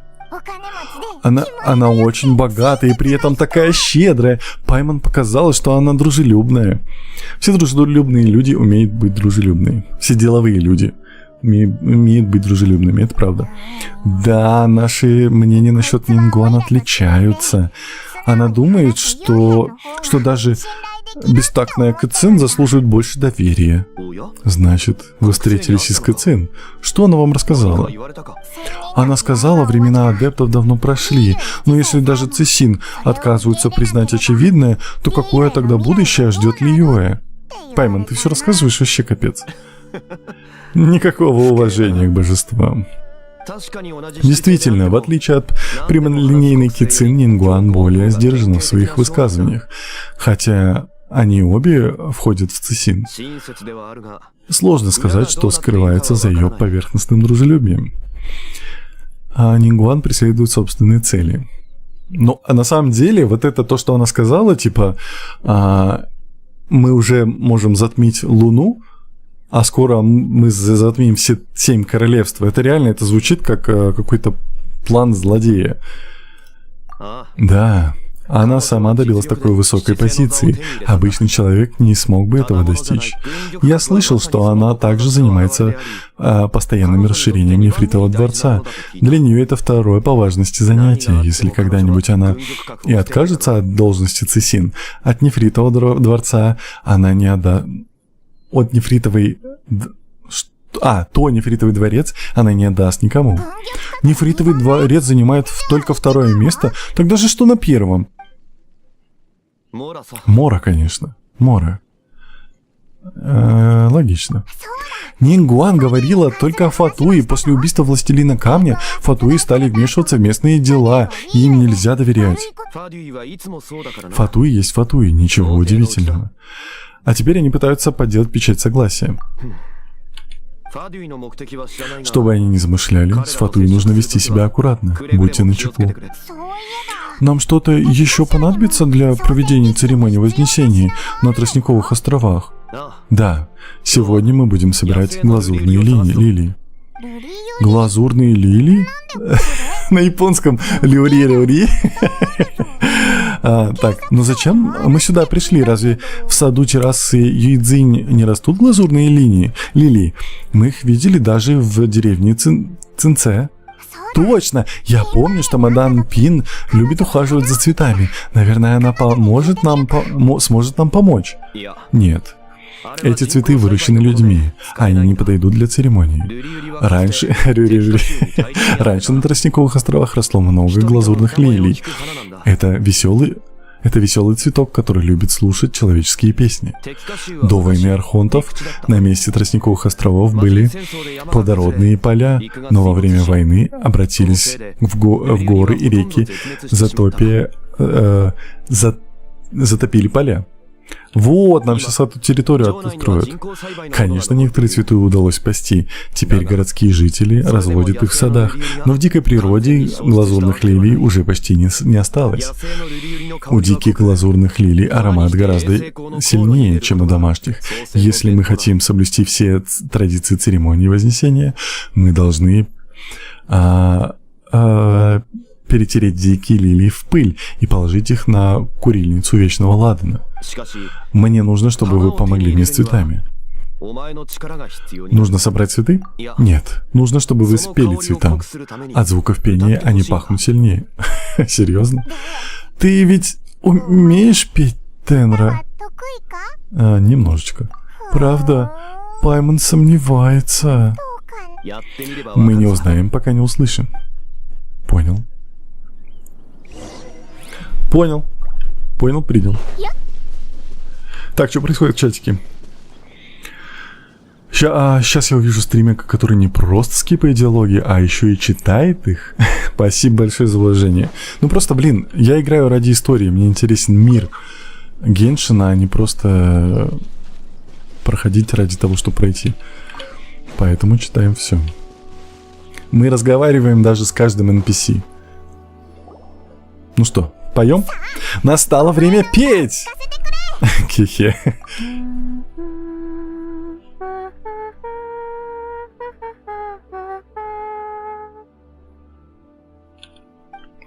Ты же не умеешь петь тенора. Ну я и говорю, что не умею. Фигово спил, видишь? Видишь? Когда я пою, появляется вот такая дичь всякая. Поэтому не заставляйте меня петь, пожалуйста. Блин, какие они плотные, мне так тяжко. Надо, короче, надо будет прокачать их прям. У нас уже есть Фокс, предложил один классный план. Если все хорошо получится, то я прокачаю всех своих мейнов. Вот. И будет классно. Го дружить. Так, не то. Где? Ты? Куда? Где? А, все. О, скоро обнова, да. Это не глазурные лилии. Глазурные лилии не нападают на людей. А немыслимые враги. Это маленького монстра называют попрыгунья. Странно. Какие интересные лепестки. Это глазурные лилии слишком долго росли с попрыгуньями. В результате цветы получили удивительные целебные свойства. Давай соберем эти лепестки. Это все здорово, но помогут ли эти лепестки провести церемонию Вознесения? К сожалению, нет. Как же так? Прошу прощения. Вы ищете глазурные лилии? Эй, это ты! Я не могу вспомнить, как тебя зовут. Привет, Ганьюй, привет, Сяо Мэй. Я не хочу ошибиться. Смотрите, я даю свой голос за Сяо Мэй. Пожалуйста, скажите, кто это на самом деле? Это один. Это Ганьюй. Ганьюй. У вас такой прекрасный голос, спасибо большое. Первый, все понял, простите, чат. Ладно. Привет, путешественница. Удивительно, что ты до сих пор помнишь мое имя. Это не я, это чатик. Ты многого не знаешь, у меня голоса в голове. Кстати, как прошел ваш визит в Нефритовый дворец? Он прошел бы гораздо лучше, если бы ты сказала нам, как туда попасть. А? Разве я не сказала? Нет, нам пришлось самим искать дорогу. Это не секрет, поэтому ты, наверное, подумал, что мы не знаем. Надо было нам не бродить самим, а просто спросить. Ну да. Я действительно забыла им рассказать. Ганьюй ведет себя немного странно. Она не такая серьезная, как при нашей первой встрече.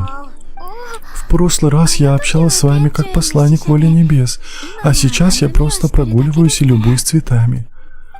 Любуешься цветами? Зачем идти так далеко, чтобы просто полюбоваться цветами? Они же растут в городских садах. Терраса Юйцзин — это место, где скончался властелин камня. Я не могу больше гулять в тех опустевших садах. Это просто невыносимо. Когда мне приходится работать в кабинете на террасе Юйцзин, я задергиваю штору на окнах, которые выходят на сады. Прости, не стоило поднимать эту тему. Все в порядке. Мне нужно разобраться со своими чувствами. Война архонтов завершилась 2000 лет назад. Впервые 7 архонтов собрались в Лиюэ и пировали с властелином камня. 5 из них уже оставили нас. Это значит? Да. После того, как дух властелина камня отправится на небеса, Барбатос из Манштата останется последним архонтом из первой 7. Оставшиеся 5, включая Сёгуна и Надзума Рейден, уже не те, кого 2000 лет назад властелин камня называл друзьями. Самый юный из современных архонов — это Дендроархон Сумеру. Ей едва исполнилось 500 лет, а возраст властелина камня превышал 6000 лет. Следовательно, властелин камня Лиюэ с момента основания города 3700 лет назад Лиюэ еще и ни разу не прощался со своим божеством. Что ты думаешь об этом прощании? Неожиданный вопрос. Я не... Как простая смертная, я представить себе не могла Лиюэ без Властелина Камня. Но как адепт, я когда-нибудь приму новую реальность. После смерти Властелина Камня контракт божества Лиюэ и адептов подошел к концу. Адепт? Ты адепт? Да, во мне течет и человеческая кровь, и кровь Целине. Я сражалась на стороне Властелина Камня во время войны Архонтов. Когда война закончилась, я заключила контракт с Властелином Камня и получила должность секретаря Цесин. Я продолжаю занимать эту должность по сей день. Теперь понятно, откуда у тебя рога. Неудивительно, что ты постоянно что-то забываешь. Давайте продолжим беседу в другой раз. Вы ищете глазурные лилии? Я знаю, где можно найти дикие глазурные лилии. Смотри, я уже сорвала один цветок. Можешь забрать его себе, если хочешь. Мы не посмеем отказываться от такого предложения. А ты спела цветку перед тем, как его сорвать? Да, я хорошо знакома с этой традицией. Я спела цветку народную песню Лиюэ. Ого, а ты в этом неплохо разбираешься. Спасибо, Ганьюй. О нет, не стоит. Это я должна вас благодарить. Я рада сделать вклад в предстоящую церемонию прощания с нашим древним властелином. Мне пора возвращаться на работу. Удачи вам. Вот и все. Приготовления к церемонии Вознесения завершены. Срывать цветы просто и приятно. Я думал, что это было подходящее завершение наших дел. Джун Ли подошло бы заниматься земледелием. Паймон так и видит, как он занимается бизнесом Лиюэ. В моей жизни уже было достаточно разных начинаний. Начинать дело с нуля всегда сложно, а когда твой бизнес вырастает до крупных размеров, количество забот превышает получаемую выгоду, перевешивает. Поэтому не стоит принимать поспешных решений о создании бизнеса. Эмоциональное истощение может привести к весьма плачевным последствиям. Ух ты, судя по его словам, Джун Ли через многое прошел. Спасибо за подписку. Ладненько, нам пора возвращаться в Лиюэ. Давай. Ганьюй... Простите, пожалуйста. Простите. Не булите меня. Я не виноват. Так. Давайте пройдем от него вот сюда. Откроем. Нерхун. Так. Спасибо за подписку. Так, мы идем туда. Стоп, я же здесь был. Как я не открыл здесь телепорт? Алло. Отдавайте все свои вкусняхи. Это моя заправка. Старик Любо. А мы с ним говорили. Это кокосовая коза? Это кокосовая коза? Спасибо за подарочек. Скажите, пожалуйста, а YouTube жив или опять молчит? Можно периодически пульс проверять у ютубчика? Молчит. Ах, этот ютубчик. Так, мы-то твой второй путеводитель по ТВ. Туда. Чатик все знает. Чатик все могет. Ну, конечно, в чатике задроты сидят, все понимают, все знают, один я. Пинг, ну да, мы мертвые, все. Да, тук-тук, здрасте. Вы меня не пугайте, пожалуйста. Вы иногда хотя бы плюсики отправляйте, чтобы я понимал, что вы больше живы, чем мертвые. Так. Полетели. Манштадт мне нравится больше. Все равно. Я уже достаточно изучил этот мир. Манштадт мне кажется более проработанным, чем это. Несмотря на то, что здесь больше людей, всего вот этого. Не знаю, почему так. Просто мое мнение. Не претендую. Что случилось? Почему у ворот города столько миллилитов? А еще так много фатуи. Странная атмосфера здесь, очень странная. Произошло что-то серьезное. Давай поговорим с горожанами, чтобы узнать, что произошло. Давай. Вы консультант ритуального бюро Ваншин, господин Джун Ли, верно? Миллилиты следят за каждым моим шагом. В столь отчаянные времена мы не должны действовать поспешно. Отчаянные времена? Адепты заоблачного предела уже отправились в путь. Они собираются применить силу? Скорее всего. Я слышал, что некоторые из Цесин уже отправились, чтобы их встретить. Под «встретить» я подразумеваю задержать адептов за городом. Обе стороны настроены крайне решительно. Им будет просто не договориться. Не просто договориться. Ситуация выглядит безвыходной. Адепты не признают власть Цесин, они уважают лишь контракты Геоархонта. Если адепты нападут на город, остановить их будет невозможно.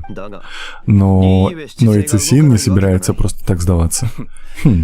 Всем известно, как упрямы могут быть члены Цесин. И что теперь? Почему Фатуи оказались под прицелом? Это дело рук Нингуан. В конце концов, именно она заявила, в эти беспокойные времена миллилиты должны пресекать действия Фатуи любой ценой. Они решили принять меры против Фатуи только сейчас. Все, что нужно знать о Цесин. Господин Джунли, вы один из ближайших соратников Чайлда, пожалуйста. Помните, что ваши действия влияют на нашу организацию. Будьте начеку. Ли Юэ находится на грани взрыва. Мы не можем просто... Что мы можем сделать? Мы не можем остаться. Ты собираешься выступить под нейтральным флагом или поддержать одну из сторон? Непростой выбор. Кстати, господин Джунли, мы слышали, что ритуальное бюро Ван Шен тоже замешано в деле. Они уже столкнулись с миллилитами? Не к добру. Я должен немедленно отправиться в ритуальное бюро. Надеюсь, у госпожи Ху пока еще получается держать ситуацию под контролем. Тенра, тщательно обдумывай свой следующий шаг. Чтобы спасти город от взрыва, нужно найти фитиль. Уф, связь с Фатуи может нам навредить.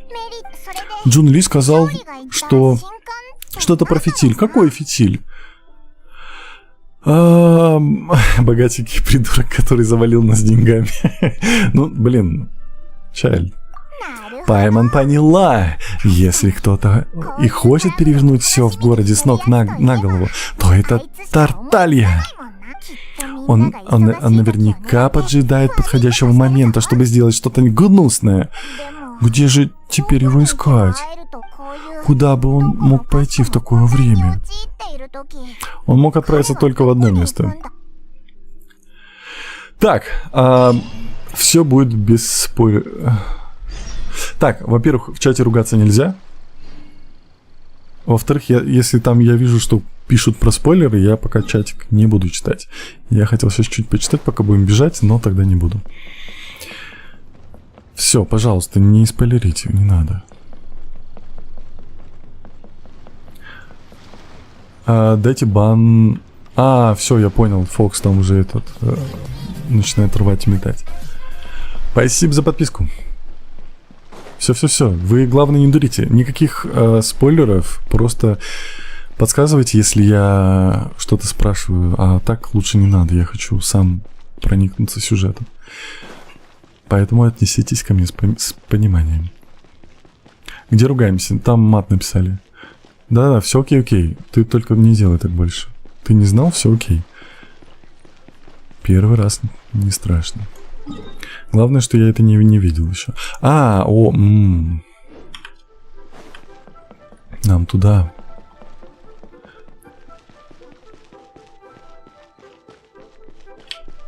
Ну вот реально, он кажется пустым. Доска объявлений. Доска объявлений горы Тигра. Здесь вы можете узнать последние новости и ознакомиться с рекламными материалами местных магазинов. Пожалуйста, не засоряйте доску без... мы это читали. Миллилиты, давайте, хорошо. Да. Все, мы это читали. Все, простите.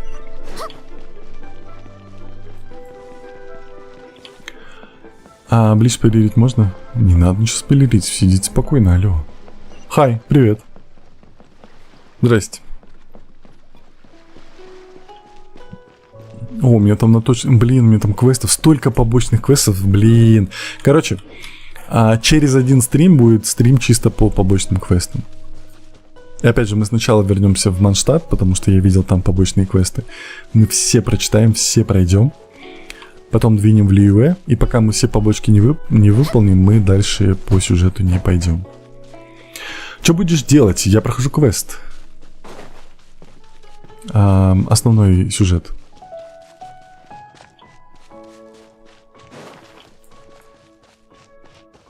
Музыка тут приятная. Расслабляющая такая.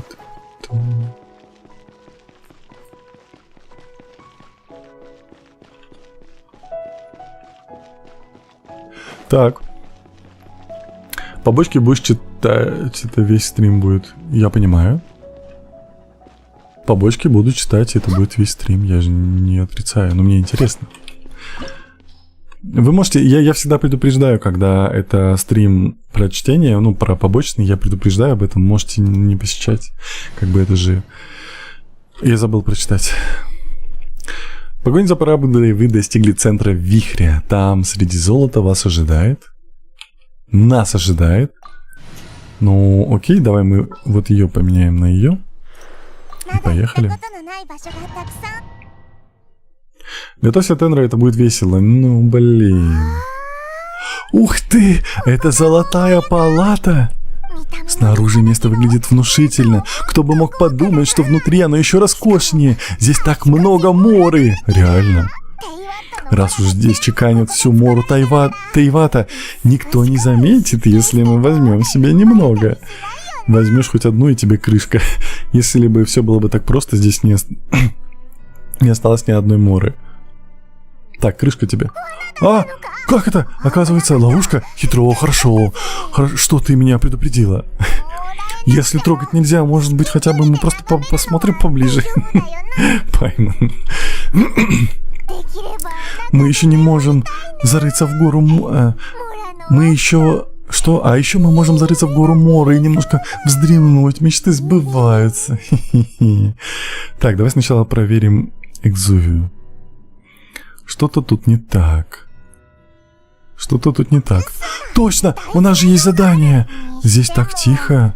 Слишком тихо. Экзувия очень важная штука. Кто-то же должен ее охранять, верно? Что? Тенра, смотри! Что это там? Кажется, он без сознания. У меня плохое предчувствие. Скорее, мы должны убедиться, что Экзувия в порядке. Давай. Давай. Пойдем. А может поговорить сначала с ним? Ты можешь говорить? Не может. Ё-моё. Пацаны и девчонки, у него температура 37,7 по-любому. Я также лежу, когда у меня температура такая. Беда, бедолага. Пресс F. Получается. Так. Иди к дракоше, я иду. Ваша работа закончена. Что вы здесь делаете? Вам мало проблем на сегодня? А? Кто здесь? Если бы вы были Фатуи, вам бы полагалась щедрая награда от самой царицы. Однако вы всего лишь никчемные ничтожества. Что ты за тварь? Ты был таким хорошим все это время, но ты Фатуи пес. Похоже, мы вовремя. Хотя я и благодарен за то, что вы помогли мне найти это скрытое место. Ты правда хочешь меня остановить? Не переоценивай свои силы.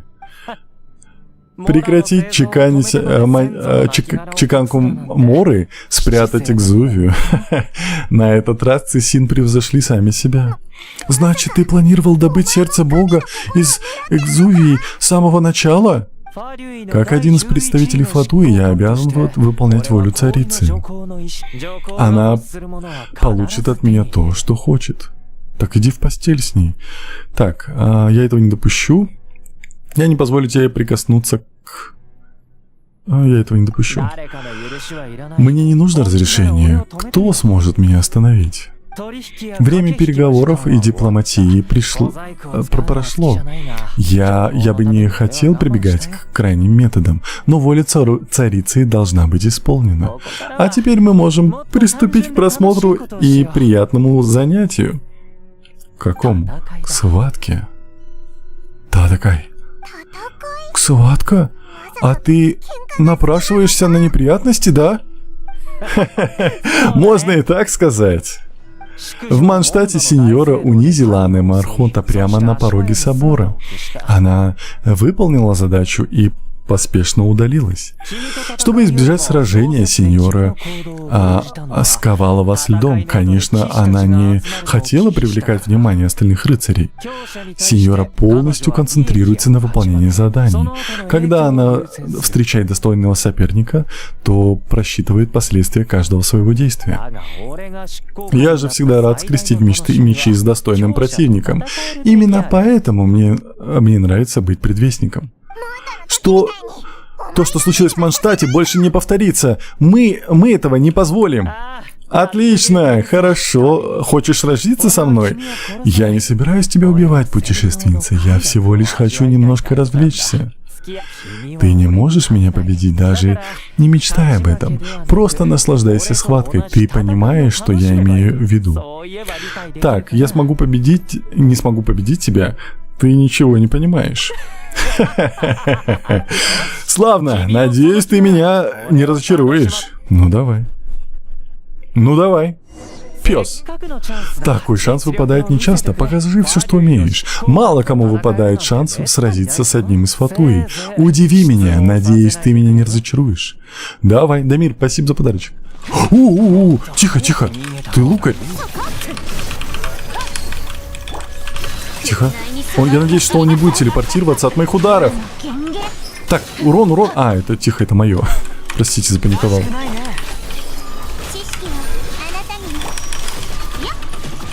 Тихо.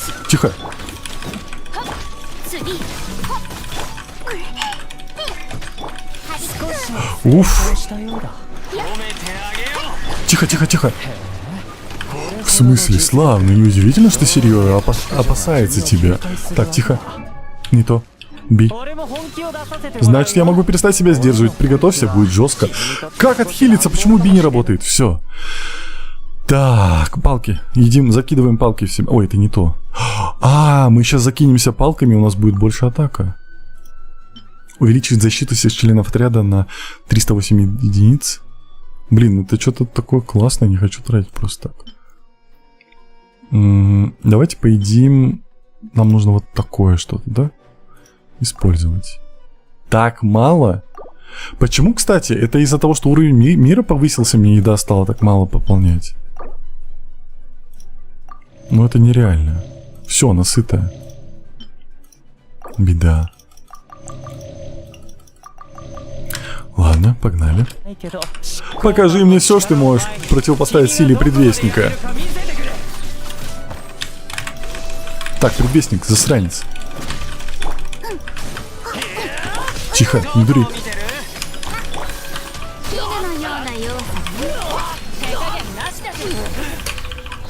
Погнали. Ой, зря это сделал, он уже отлетает, да? Блин. В смысле я отлетел? Я ему навтыкал. Неплохо, ты отлично владеешь своим оружием. Но это все. На что ты способна? Расенган.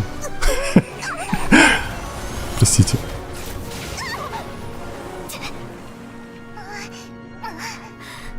Так, нет, понял.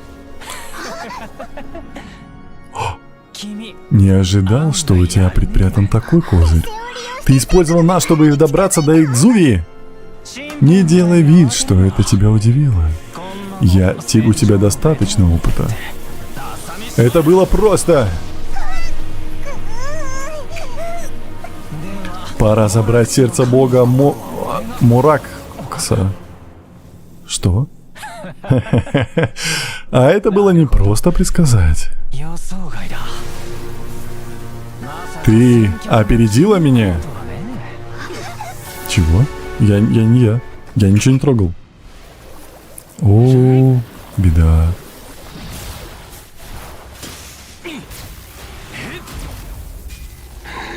Что это?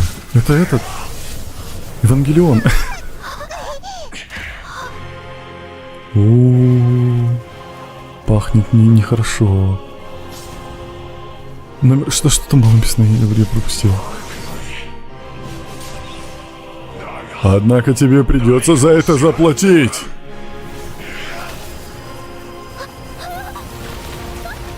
Жесть.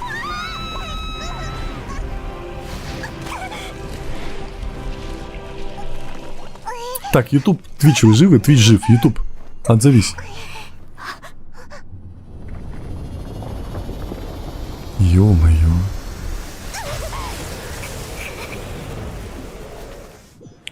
Так, ну что? Ты приготовила для меня сердце Бога, верно? Неужели ты меня опередила? Или информация о золото... должна была... Так, я не смогу сейчас читать, он какой-то злой. О, тихо. Ты прям такой недружелюбный, слушай. Го дружить. Мы ничего не брали. Вот именно. Я точно ничего не брал. Так. Чел, давай ты не будешь выпендриваться, слышишь ты?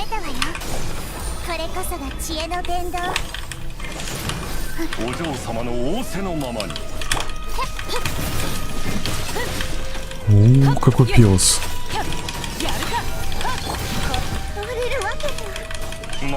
Матака. Я так не могу, мне нравится, как он говорит это. Чужак против чужака. На этот раз не понял. О, смотри, он возвращается в первоначальную форму. Ладно, давайте немного остынем. Эта форма духа тяжелой ношей сдавила все тело. У меня не было даже секунды для размышлений. Но если подумать, то вы бы никогда не заполучили сердце Бога раньше меня. Куда бы ни дело сердце Бога, вы к этому не имеете никакого отношения. Мы же говорили тебе, но ты не услышал. Путешественница, ты гораздо сильнее, чем тебя оценила сеньора в Манштате. Скажи мне, как такое возможно? Потому что я собираю силу 7 элементов, потому что я постепенно восстанавливаю былую силу. Былую силу? 7 элементов. Ты знаешь правильный ответ. Я вижу его в твоих глазах. Ну, если ты хочешь сохранить его в тайне, то я постараюсь унять свое любопытство. Наша схватка уже превзошла мои самые смелые ожидания. Тех, кто осмелится стать сильнее, стремится стать сильнее, я считаю своими друзьями. Хотя такая дружба и проявляется только в схватке. Странная получается дружба. К сожалению, настал момент прервать нашу любезную беседу. Я должен вернуться к заданию. Если никто не забирал сердце Бога, то, может быть, его не было в Экзувии с самого начала? А вдруг Экзувия нужна была только для отвлечения внимания? Ты хочешь сказать... Властелин камня жив? Боюсь, это так. Занимательно. Видимо, божество торговли умеет виртуозно выходить за рамки контрактов. Настало время перейти к запасному плану. Запасному плану? Я надеялся, что до этого не дойдет. Я ненавижу работать с теми, кто слабее меня. Мир принадлежит сильным. Я избегаю общения со скучными слабаками, которые считают иначе. К сожалению, предвестники Фатуи не могут быть предвередливыми в методах. Дети должны есть овощи, даже если они им не нравятся. И что ты собираешься делать? Так, ютубчик умер. Вот понял. Я собираюсь пробудить божество, что дремлет в камне лесу Гуань. Божество? Осиал Архонт Вихрей. Муракс победил его во время войны Архонтов. С тех пор копье Геоархонта удерживает Осиала в море. Если древнее божество... это где вот это под водой было? Я видел там копье большое. Если древнее божество нападет на город, лишенный своего защитника, неужели вы думаете, что лукавый властелин камня станет безучастно смотреть, как он будет разрушен? Но война архонтов закончилась 2000 лет назад. Как может древний бог появиться в мире 7 архонтов? Очень просто. Я уже приготовил все для пробуждения. Это печати согласия! А, Пайман вспомнила. Фату исследовали их. Так, я видела исследования своими глазами. Вы пытались копировать их. Верно. Мы даже вручили тебе результат наших исследований. Серьезно, это было не настоящее? Если к мощи печати согласия добавить силу предвестников Фатуи, дарованную царицей, то сломать копье Геоархонта не составит ни малейшего труда. Обычно в подобных случаях я стараюсь не прибегать к мощи древних божеств. Это против моих правил. Но если это не только раскроет план Геоархонта, но и заставит вас действовать, я готов пренебречь правилами. О, беда намечается. Опа, ностальгия. Муракс, а не Муракс, окей. Дядь Тенра, вы долго ее проходить будете? Не знаю. Она же там супер долгая, я не уверен, что я ее пройду. Я буду играть, пока не перегорю. Шоу номер 2 начинается. Блин, я думал, это уже конец. Посмотри, не погрузится ли нам в смуту предстоявшее... Что? Однако, если ты хочешь пойти на дно вместе с жителями Лиуэ, я не в силах тебе этого... что-то там, кого-то там. Он уже исчез! Как же быстро он двигается! Что происходит? Беда происходит. А почему замок летит туда? Они сражаться будут?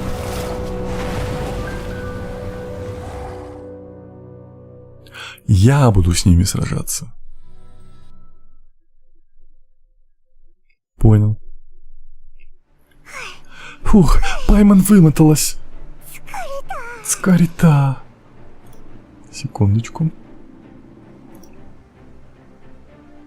Сейчас, секунду. Сейчас.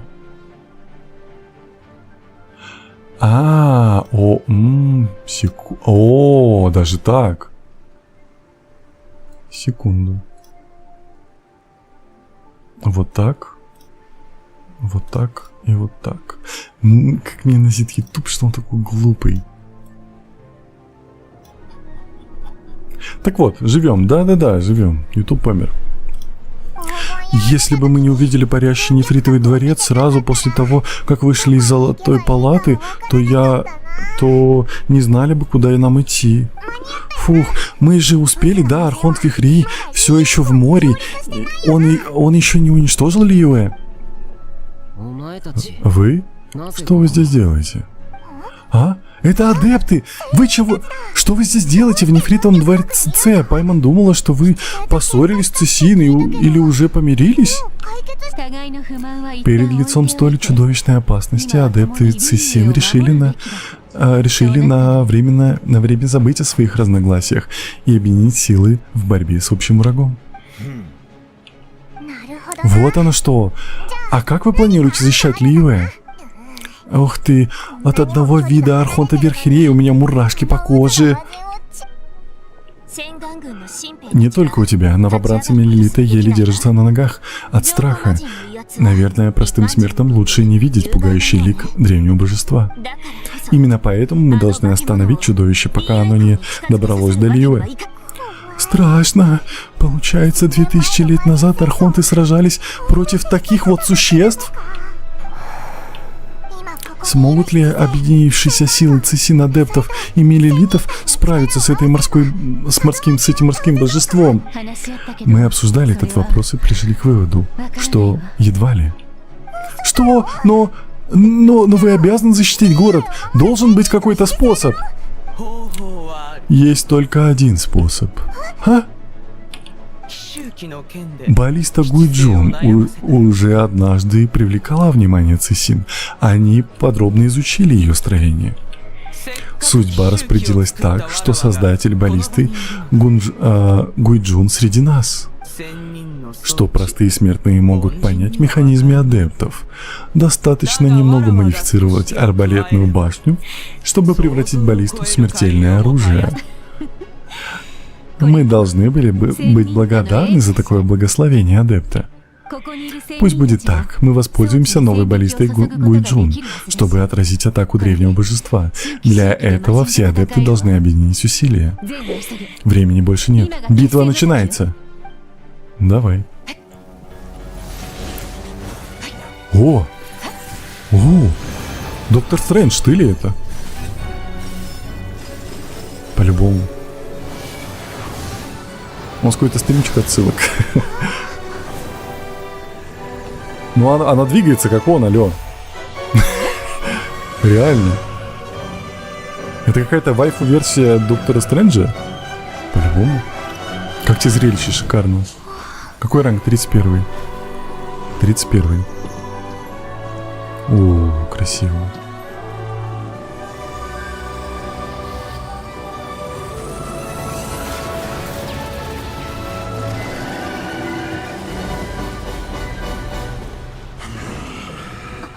Приперлись. Это Фатуи! Они хотят сломать баллисту!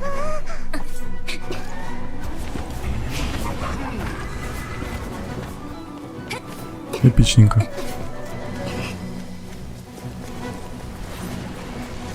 Ну, давайте. Давайте. 3 адепта контролируют баллисту Гуинджун. Не позвольте всем элиты, кто еще стоит на ногах, ко мне. Поспешим на помощь. Адепты не сражались с большинством уже больше 1000 лет. Ну, давайте посмотрим, на что он еще способен. Так. Все? Или волны будут? Или кого-то пропустил, вижу. Блин.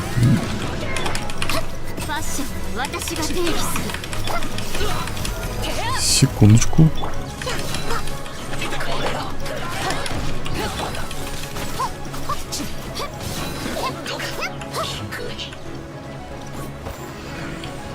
Ну...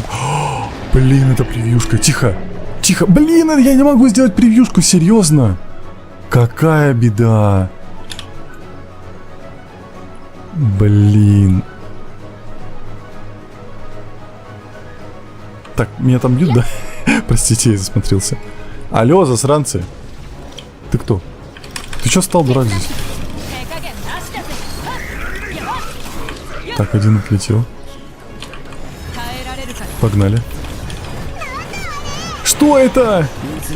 Архонт Виктори осел. А мне хорошо знакомо это божество. Остерегайся от чего-то там. Я ее пропустил. О, вот чего остерегаться. Так, кто? Где кто? Фатуи! Отчаянный шаг дипломатии, снежный. О, меня убили! За что?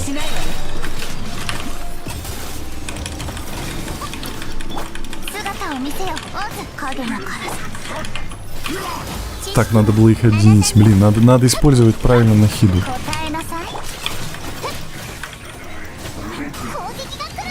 Блин, у меня там с котиком что-то происходит.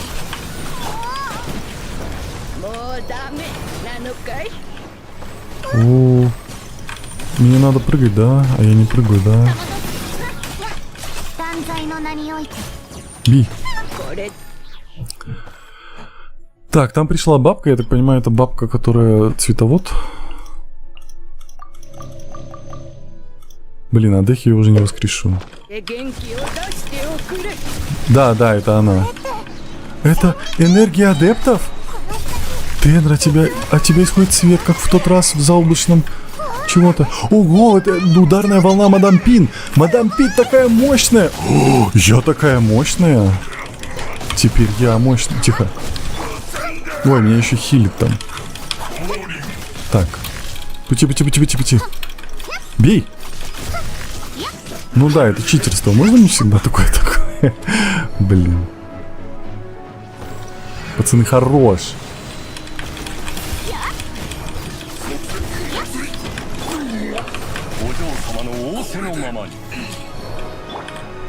Ой, зря. Ладно.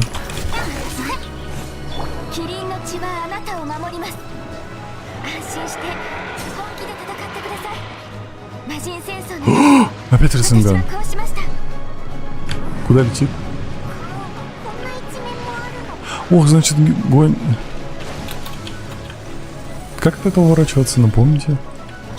Бей. Мое имя Яксы.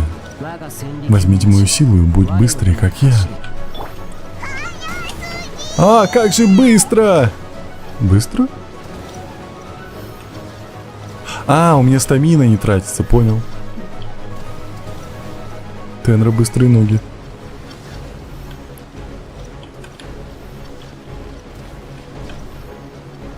Красивый. Как вспышка молнии. Я на халяву тут достижение получил, да? Дитя, твои тело и руки и дух крепки. Возможно, ты способна выдержать сразу 3 формы энергии адептов. Будет немного больно, потерпи, пожалуйста. Когда немного привыкнешь, будет беда. Бум! Все, всех в хлам. Щепки.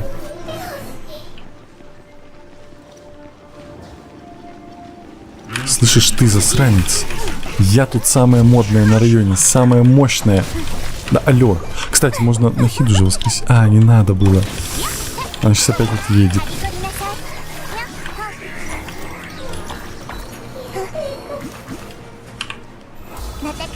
Это же общая штука. А Дехи хилится, я не понимаю. Не будет хилиться? Будет. Вроде отхилилась немножко. Да-да-да, она хилится. Осторожно, я боюсь, что мощь большинства достигла своего предела. Все нормально. Другими словами, хуже уже не будет. Понял. Пацаны, что делаем такое интересное? Давайте вы не будете ломать мои пушки. Цыбас. Ой, какие молодцы, что вы здесь появились. Вообще одобряю.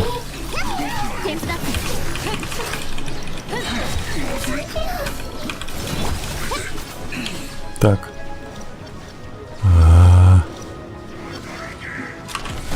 Алло.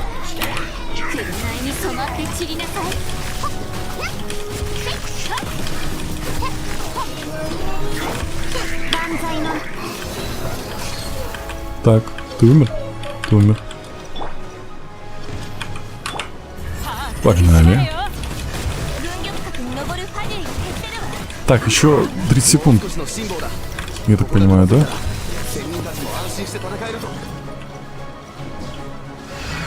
Блин, средняя скоро отлетит. Защищаем среднюю. Где кто? А, все нормально. Ух ты, синематик.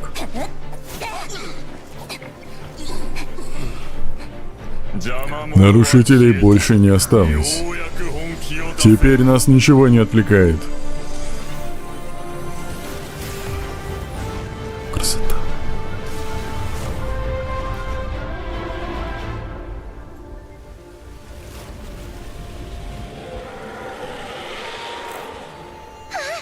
Сработало! Продолжаем в том же духе. Что?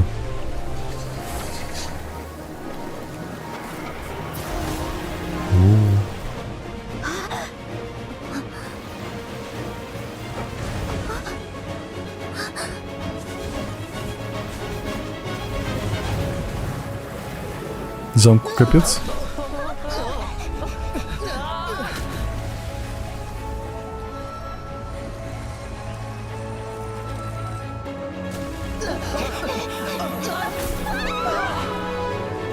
Пайман, лови, алло.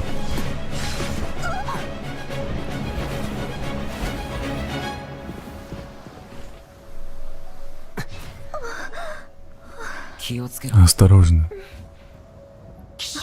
Баллиста Гуи, без нее прикрытие нам придется туго. Отступать некуда, позади. Ни шагу назад, во что бы ни стало. У меня есть другая идея. Нингуан, что ты задумала? Я пожертвую нефритовым дворцом. Что это значит? Ясно. Путешественница, помоги мне. Прощай, старый друг. Мы расстаемся сегодня, но встретимся вновь, когда представится шанс. Мне предоставили шанс сломать ее как-то не очень.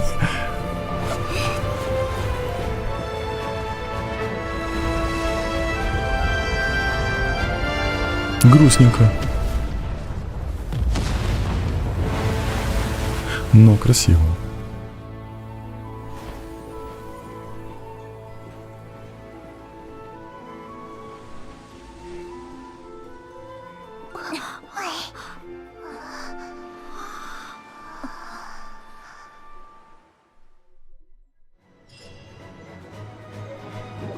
Да, жестко было. Все прессы в дворец. Да. Это все? Зловещая аура чудовища действительно начала тускнеть.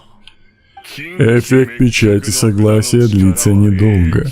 Нефритовый дворец заставил его вернуться в глубины каменного леса Гуюнь. Какое-то время Архонт Вихрей не сможет спускать волны. Адепты, мы в глубоком долгу перед вами. Если бы вы не оказались рядом, то будущее Лиюэ было бы в великой опасности. Прибери свою лесть для кого-нибудь другого. Вы не оказались рядом. Вы не просто оказались рядом. Мы... так... Не протився, что не понимаешь, зачем мы пришли. Не притворяйся. В столь резких словах нет необходимости, хранитель облаков. Я слышала, что когда Нингуан только начинала познавать тайны финансов, она уже откладывала часть доходов на постройку нефритового дворца. Сначала он был размером с маленькую комнатушку. Постепенно эта комнатушка превратилась в роскошный дворец, который мы можем сегодня видеть. Нингуан оказалась не только успешным коммерсантом, но и опорой Цисин. Разрушение нефритового дворца во время обороны Лиюэ – серьезный удар для нее. Мне кажется, что такая жертва заслуживает хотя бы немного уважения. Не так ли? По крайней мере, мне стоит иметь это в виду во время переговоров. Благодарю за то, что дали мне высказаться. Мы прекрасно понимаем, зачем адепты пришли сюда. Но при всем уважении мы не можем удовлетворить ваши запросы. 3700 лет назад адепты заключили контракт с властителем камня. Адепты должны защищать Лиюэ. Лиюэ прошел испытание временем. Спустя 3000 тысячелетия город стоит недвижим, как скала. Это подвиг, достойный восхищением. Но это не значит, что Лиюэ останется тем же городом, что и 3700 лет назад. Пусть под вашу защиту попадает не одна лишь территория. Обратите внимание на наш город и на каждого его жителя. Ты сомневаешься в наших методах защиты Лиюэ? Я не хотел вас оскорбить, но я надеюсь, что старшее поколение адептов посмотрит на Лиюэ под другим углом. Старшее поколение. Полагаю, Цисин тоже считает себя частью родословной Лиюэ. Сегодня утром во сне я увидела властелина камня. Во сне я хотела сказать ему, что мы Цисин, хоть и являемся простыми смертными, но также связаны контрактом. Каждое новое поколение Цисин наследует много ценного от предшествующих поколений. Но еще я хотела сказать ему, как прошлое поколение Цисин под его покровительством не жалели сил, чтобы выживать в мире смертных и развивать сеть контрактов, из которых выросла крупная торговая сеть. Но я не посмела это сказать. Я могла только молча смотреть ему в глаза, пока не проснулась. Нингуан. Другая точка зрения. Что ты хочешь сказать, чужеземка? Когда защитники и те, кого они защищают, не могут договориться. Восстановить гармонию непросто. Верно. Это напоминает Пайман историю, предшествующую в Манштате. Историю 4 ветров и народа Анемархонта. Анемархонт хотел остановить противостояние. Он считал, что такая борьба только ранит сердца людей и ни к чему хорошему не приведет. Такой урок мы получили в городе Свободы. У каждого из 7 королевств есть свои шрамы из прошлого. В ваших словах есть доля истины. Но мы адепты, чужеземец, помощь которого не надо было принимать. Я уже не могу читать, я так устал, вы не понимаете. Смеется над нами. Ладно, разве Нингуан не предложила вам обратить внимание на наш город и на каждого его жителя? Я так и делаю. Почему бы вам не попробовать? Прошу прощения за то, что я явился в полном обмундировании. Боюсь, что не смогу проявить должную учтивость. Кто ты такой? Меня зовут Фэньяй, сержант Меллита. Я пришел выразить благодарность адептам. Я думал, что эта битва станет для меня последней, но благодаря вмешательству адептов мы понесли меньше потери, чем ожидалось. Пускай я простой солдат, но я клянусь навсегда запомнить доброту, которую проявили адепты в этот день. Чего это все такие грустные? Мы же только что разделались с гигантским чудовищем. Испугалась. Ситуация была действительно опасная. Я не испугалась, там были меллилиты, там были герои, у которых есть глаз бога, там были вообще все. Когда становится опасно, меня защищают, а когда опасности нет, они делают игрушки, вкусняшки и стараются сделать гавань еще прекраснее. Спасибо всем за защиту Лиюэ. Надеюсь встретить вас на следующем празднике морских фонарей. К сожалению, у нас не получится принять участие. А? Не получится, потому что мы адепты. Понятненько. Должно быть непросто быть адептом. Посмотри, вот так выглядит современный Лиюэ. Королевство контрактов благодарит адептов за их защиту. Однако городу больше не нужно полагаться на силу адептов для решения любого пустяка. Пусть и кровь тех, кого называют смертными, слаба, они способны проявлять силу. Время контрактов между божествами и Лиюэ давно прошло. Настало время контракта между Лиюэ и его жителями. Посмотри на гавань вокруг нас. Кажется, что мы здесь уже не нужны. Что думаешь, хранитель облаков? К чему этот вопрос? Я не настояла на экспедиции в Лиюэ. А? Кажется, отношения адептов изменились. Думаешь, нам удастся их перебедить? Они пытаются понять сердца простых людей. Пора возвращаться. Охотник на демонов? Да, я понимаю охотника на демонов. Лиюэ сильно изменился с момента нашего расставания. Боюсь, что когда я разберусь в новых контрактах Лиюэ, люди опять успеют измениться. Действительно, нам пора возвращаться. Откуда мы пришли?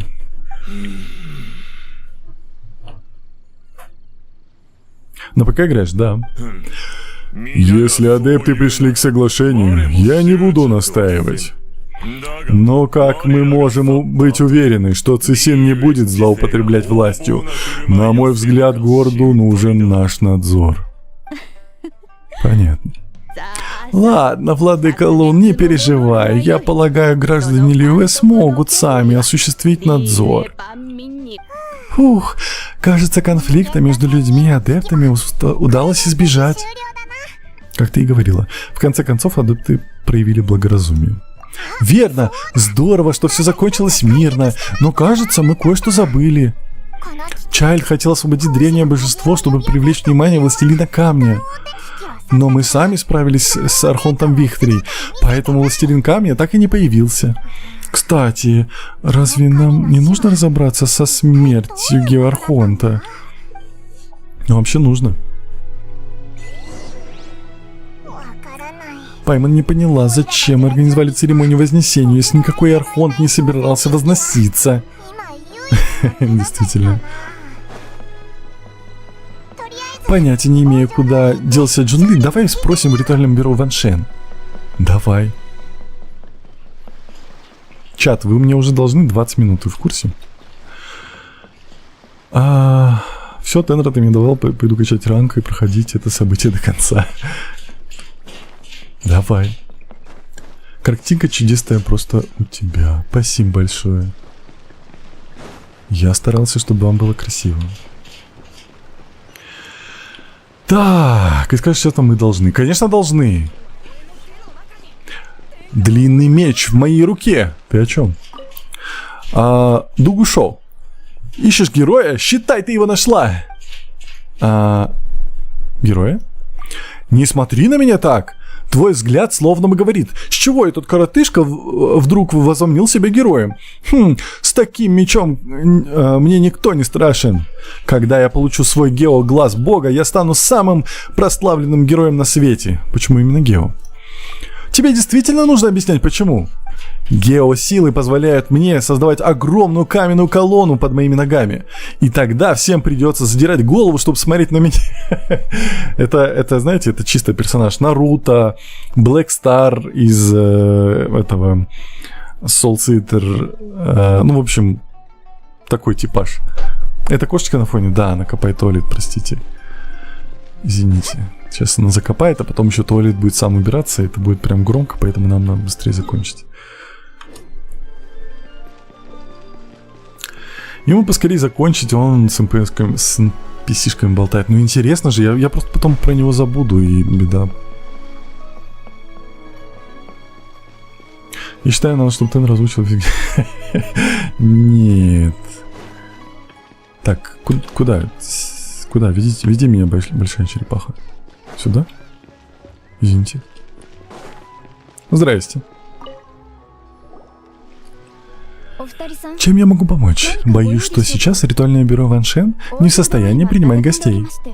Мы пришли к Джун Ли. Не могли бы вы сказать ему, что мы здесь? К сожалению, нет. Господин Джун Ли здесь нет. Вероятно, он отправился в Банк Северного Королевства. Разве Банк Северного Королевства не принадлежит Фатуи? В прошлый раз мы видели Джун Ли перед тем, как он отправился в Золотую Палату. Думаешь, он не знает о нападении на Льюэ? Находится на территории Фатуи, сейчас очень опасно. Мы должны убедиться, что с ним все в порядке. Да, это по-любому у него этот архонт. Потому что он супер скрытный, еще и пес. Вечно за наш счет ел. Так, наверху же он где-то вот здесь. Тихо, слезь, не удри. Так, куда я иду?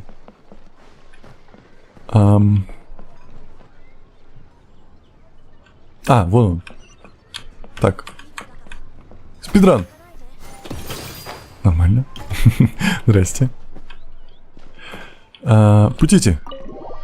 Сейчас последний диалог и завершаем стримчик. Ты называешь это своевременными действиями предвестников? Спасибо за подписку. Совместные действия вообще-то предполагают быть хотя бы минимальное общение. Не принимай это близко к сердцу, Чайль. Кроме того, ты сразу пришел к делу и погрузился... Не могу читать всю чат, я так устал. К делу и погрузил целый регион в хаос. Тебе такое должно быть по нраву, да? Похоже, твои друзья прибыли.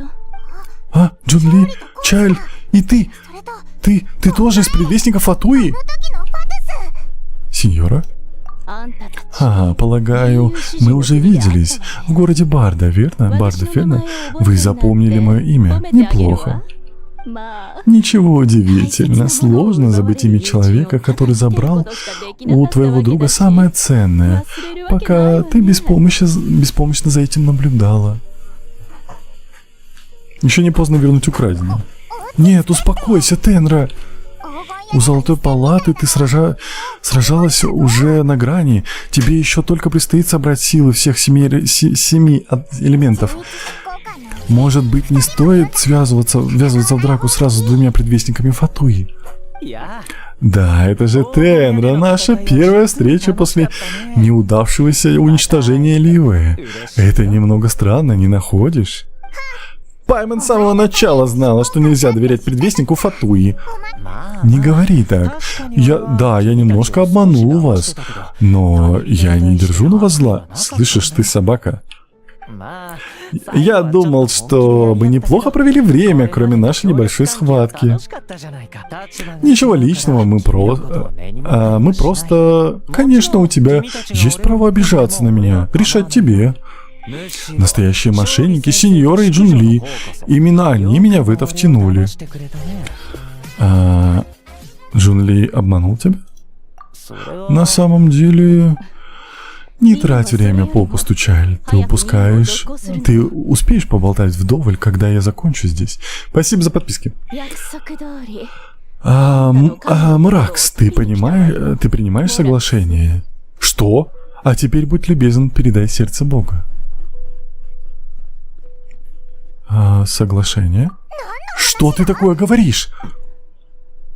Контракт выполнен. Мое слово подобно камню. Ты получишь, что желаешь. Ты чё, пес? Ты чё, собака? К чему это высокомерие?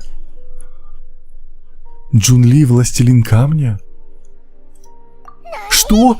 Ты властелин камня? Вот это поворот. Постой, а зачем ты отдаешь сердце бога Фатуи? Я отдаю его не просто так. Я выполняю свою часть контракта с царицей. Я не понимаю. Тебе не кажется, что это было чересчур? Все готовились к церемонии, и тут бам! С небес падает огромный дракон и переворачивает город с ног на голову. Это была настоящая катастрофа. Собрать все силы, между которыми назревались конфликты в одном месте, и довести ситуацию до предела. Вот что он собирался сделать. Я права? Что? Пожалуй, мне стоит объясниться. Как тебе известно, я живу в этом мире уже больше 6000 лет. Вместе с адептами я видел, как Лиуэ был основан 3700 лет назад. Даже каменные глыбы, которые нипочем суровые шторма повреждены. Спасибо большое. Тлетворному, я не знаю слово, простите, тлетворному влиянию времени. Я убеждал себя, что мое время еще не настало. Пока одним дождливым днем я не решил прогуляться по гавани. Я услышал, как один купец сказал своим работникам: «Ваша работа закончена. Вы свободны». И вдруг я задумался, а не закончена ли моя работа? Джун Ли. Но после длительных раздумий я понял, что у меня осталось еще много причин не покидать свой пост. Лиуэ — город, в котором я прожил так долго. Готов ли он к новой эпохе? Чтобы узнать ответ на этот вопрос, я решил устроить городу испытание. Я симулировал собственную смерть и срежиссировал грандиозный спектакль. Чайльд и адепты Цисин были актерами, а Лиуэ — сценой. Тебе нравится концовка спектакля? А если бы все закончилось катастрофой, полагаю, у тебя был запасной план. Тебе понравилась постановка? Очень понравилось сердце Бога, которое я хранил долгие годы, внезапно утратило свое особое значение. Твоя догадка верна. Именно для этого я до сих пор сохранил сердце Бога. Хочешь сказать, что когда ситуация вышла бы из-под контроля, ты бы просто появился из ниоткуда и восстановил порядок с помощью божественной силы? Конечно, для него нет ничего проще. Ребенок быстро взрослеет, потеряв родителей. Так и Лиуэ повзрослел со смертью своего архонта. Признаю, что спектакль превзошел мои ожидания. Адепты заслуживают отдельной похвалы, учитывая, сколько лет они провели в уединении. Они едва узнали город. И все же, столкнувшись с опасностью, они проявили невероятное самообладание. Они не только смогли пойти навстречу Цисин, но и понять сердца простых людей. Что касается сеньоры, Криоархонт не ошибся, выбрав ее для выполнения своей части контракта. Ей удалось сохранить все в тайне от чересчур любопытного Чайлда. Она сделала это по моей просьбе. Я все это время исполнял традиционный ритуал Лиуэ, приняв форму простого смертного. Благодарю тебя за сопровождение на этом пути, путешественница. Все это часть моего плана. Единственный неожиданный поворот — это реакция Цисин. Я не ожидал, что они поступят как адепты и встанут на защиту города. Но когда все закончилось, они воспользовались возможностью и вытеснили божественных покровителей. После моего исчезновения они получили полную власть над городом. Звучит как-то не очень. Напротив, это был очень приятный сюрприз. Я переживал, что Цисин еще не готовы взять на себя такую ответственность, но они вручили древнему божеству лучший прощальный подарок, который можно было придумать. Ай, а что насчет меня? Ты не просто использовал меня в своих целях. Ты не хочешь извиниться? Я думаю, благодарность тебе будет более уместная. Ты, конечно, сыграл важную роль в произошедшем, посеяв хаос в городе и перевернул все с ног на голову. Властелин Камня должен быть признателен за такую помощь.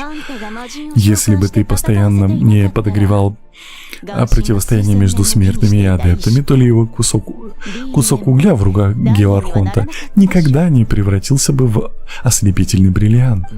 Эй, ты вообще на чьей стороне? Хватит меня дразнить. Ты напрашиваешься на драку? Чайлд у меня совсем не... Чайлд у тебя совсем не стыда. К слову, меня с Чайлдом тоже обманули. Нет, он пес. Эй, не обязательно произносить вслух все, что у тебя на уме. Спасибо. Ладно, я получила сердце Бога, и больше мне не нужно выслушивать эту пустую болтовню. Чайлд, нам пора возвращаться в Заполярный дворец к ее величеству царицы. Ладно, встретимся на месте. Я не хочу путешествовать в одной лодке с такими, как ты. Как пожелаешь. Окей. Какая? Осталось ли у вас какие-нибудь вопросы? Я хочу знать, что тебе предложил Криоархонт. На Бога можно променять сердце? Что можно променять на сердце Бога? Блин, я не знаю, ответит ли он мне на вопрос, есть ли тут вариация. Хочу предложить... Что он тебе предложил? На что? Ну, по сути, это одно и то же. На самом деле, это реально одно и то же, просто по-разному написано. Окей. Да, Джун Ли всегда говорил, хорошая сделка, честная сделка. Пайман не представляет, что на что можно обменять сердце Бога. Если быть откровенным, то такой вещи не существует. Что? Но я бог контрактов. За 1000 лет я заключил бесчисленное количество контрактов. Я бы не согласился на невыгодную сделку. Мое согласие с Криоархонтом будет последним контрактом, который я заключу в качестве Геоархонта. Контракт, завершающий все контракты. Насчет того, что положила царица на свою сторону весов, ты узнаешь об этом, когда настанет нужный момент. Я так понимаю, когда мы с ней встретимся. Все. Я ухожу. Я пойду отдыхать. Стрим шел 2,5 часа. Вы, засранцы, должны мне полчаса. Здравствуйте, дядя Максим, как у вас дела? Здравствуйте, все хорошо, как твои? Сегодня день церемонии Вознесения. И пусть повод для этой церемонии не настоящий, но мы потратили столько усилий, чтобы организовать ее. Направляйтесь на террасу. Я так понимаю, будет фейерверк какой-нибудь, да? И конец.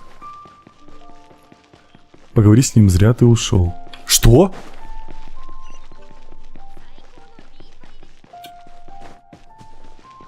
Где вход наверху же, да? Я уже не попаду? Все, беда. У него было можно узнать. Ух, пустил. Да в смысле? Ладно, я буду иметь это в виду... А, и мы опять не туда.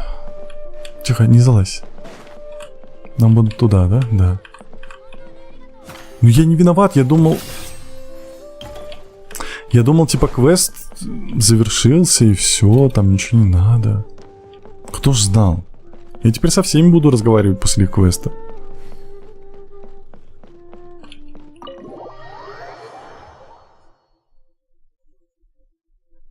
О, он здесь. А он не разговаривает со мной. А, ну тут уже поменялось. Слышишь, пес, поговори со мной.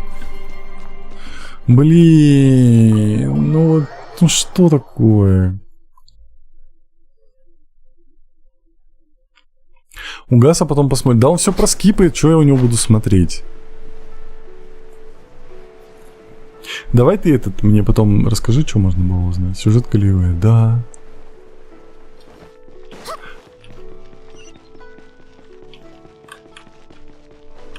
Так, вон туда.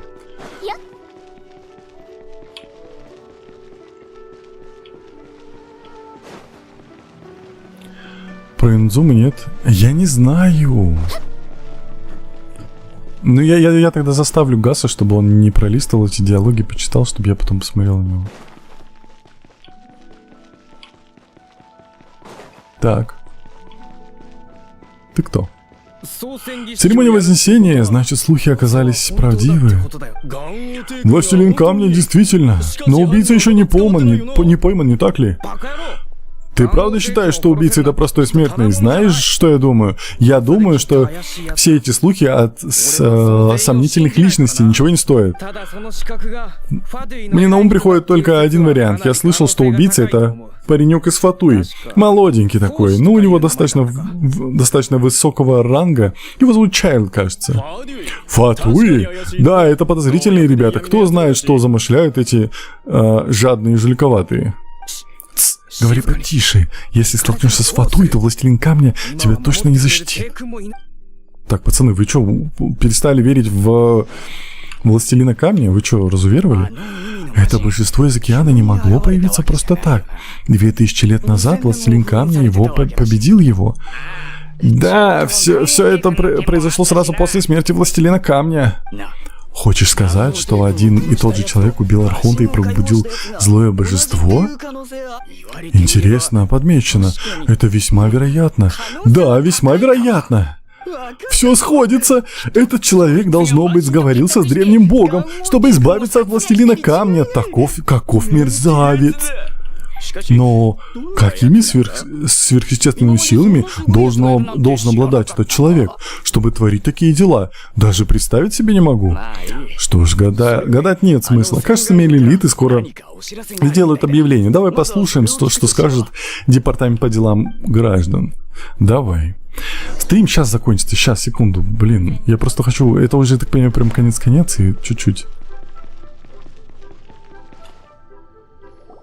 Сейчас, секунду. Просто на будущее, когда узнаешь, что там Архонт и последний диалог заканчивается с ним, ты можешь просто после диалога задать кучу вопросов. Блин. Да, реально, это могло быть как с Венти, я так понимаю, с каждым Архонтом так. Окей, понял. После церемонии могу поговорить. Я попробую. Услышьте же слова Цесин. Даже парящий в вечных небесах дракон однажды обратится в пыль. Это известно всем. Божества и адепты проживают славную жизнь, но всему приходит конец. Они тоже должны предстать перед божественным судом. На улицах поговаривают, что Властелин Камня был убит. Пускай сегодня откроется правда. После божественного суда душа Властелина Камня вознесется на небеса. Он просит жителей Лиуэ не скорбить и не наполнять сердца печалью. Также не верить уличным слухам и не заниматься безнравственными предположениями. Тенра, не могла бы ты мне привести для меня объявление Цесин?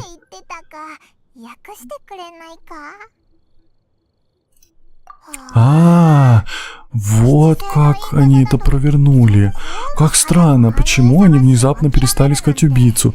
Их объявление выглядит не очень убедительно. Может быть, Цисин стало известно, что Властелин Камня жив? По словам Чун-Ли, ни Цисин, ни адепты ничего не знали. Может быть, тогда Джун-Ли отдал сердце Бога, он втайне рассказал им все. Да, кажется, церемония Вознесения уже началась. Пойдем посмотрим. Пойдем. А можно тебе помогать? Нет, я сюжетку прохожу.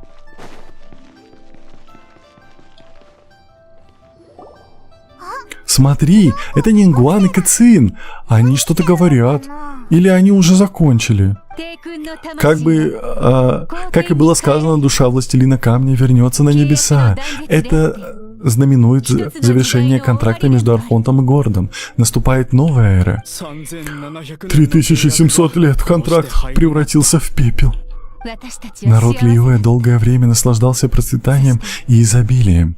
Однако процветание ослепило нас, и мы забыли, насколько беспощадно бывает время.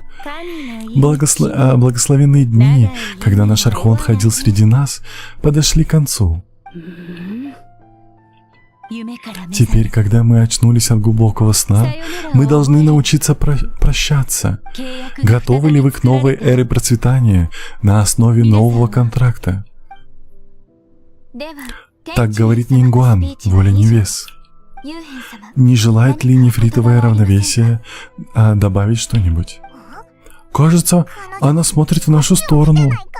Путешественница. Она правда смотрит в нашу сторону. Это путешественница, которая помогла нам победить древнего бога? Такая молоденькая. Цисин всегда платят по долгам. Ничего не ускользает от нашего внимания. Выбирай любую награду. Ты ее заслуживаешь. Ух ты!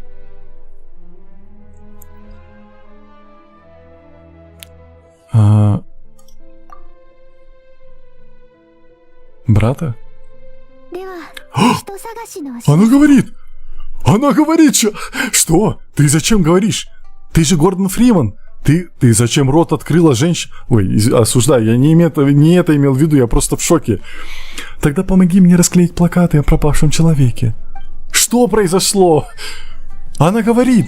Она живая! Она не резиновая кукла! Жесть! Примите участие в церемонии. Все, мы это закончим, потому что я уже капец устал. Не привыкай. Понял, принял. Все, чатик. Я капец устал. Я пойду отдыхать. Поэтому... О, да, такая реакция была. Завтра... Что? Тарталью?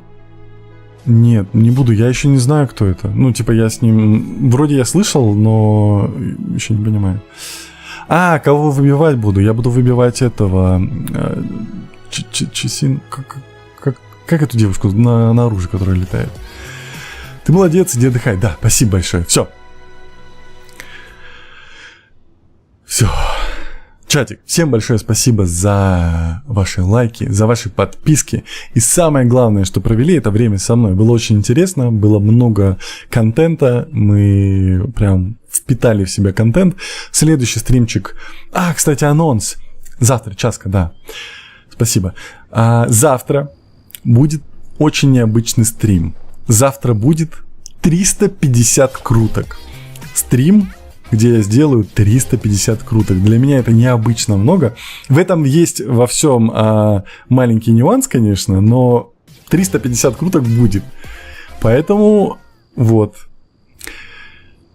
Ты это сделал, да, я выжил. У меня так горло болит, вы не представляете, столько говорить. Я не очень общительный просто. Да, так что завтра вечером будет 350 круток, даже больше 350 круток. 360, наверное, где-то плюс-минус. Вот, поэтому приходите, будет интересно, будем выбивать часку. Часку и ее сигну.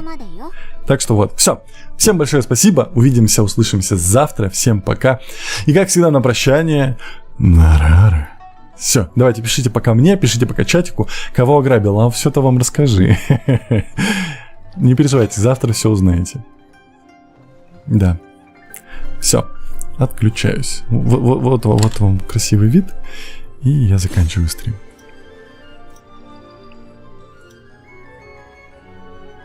Так, и все. Ютубчик, Twitch с вами, как всегда, отдельно. Пока-пока.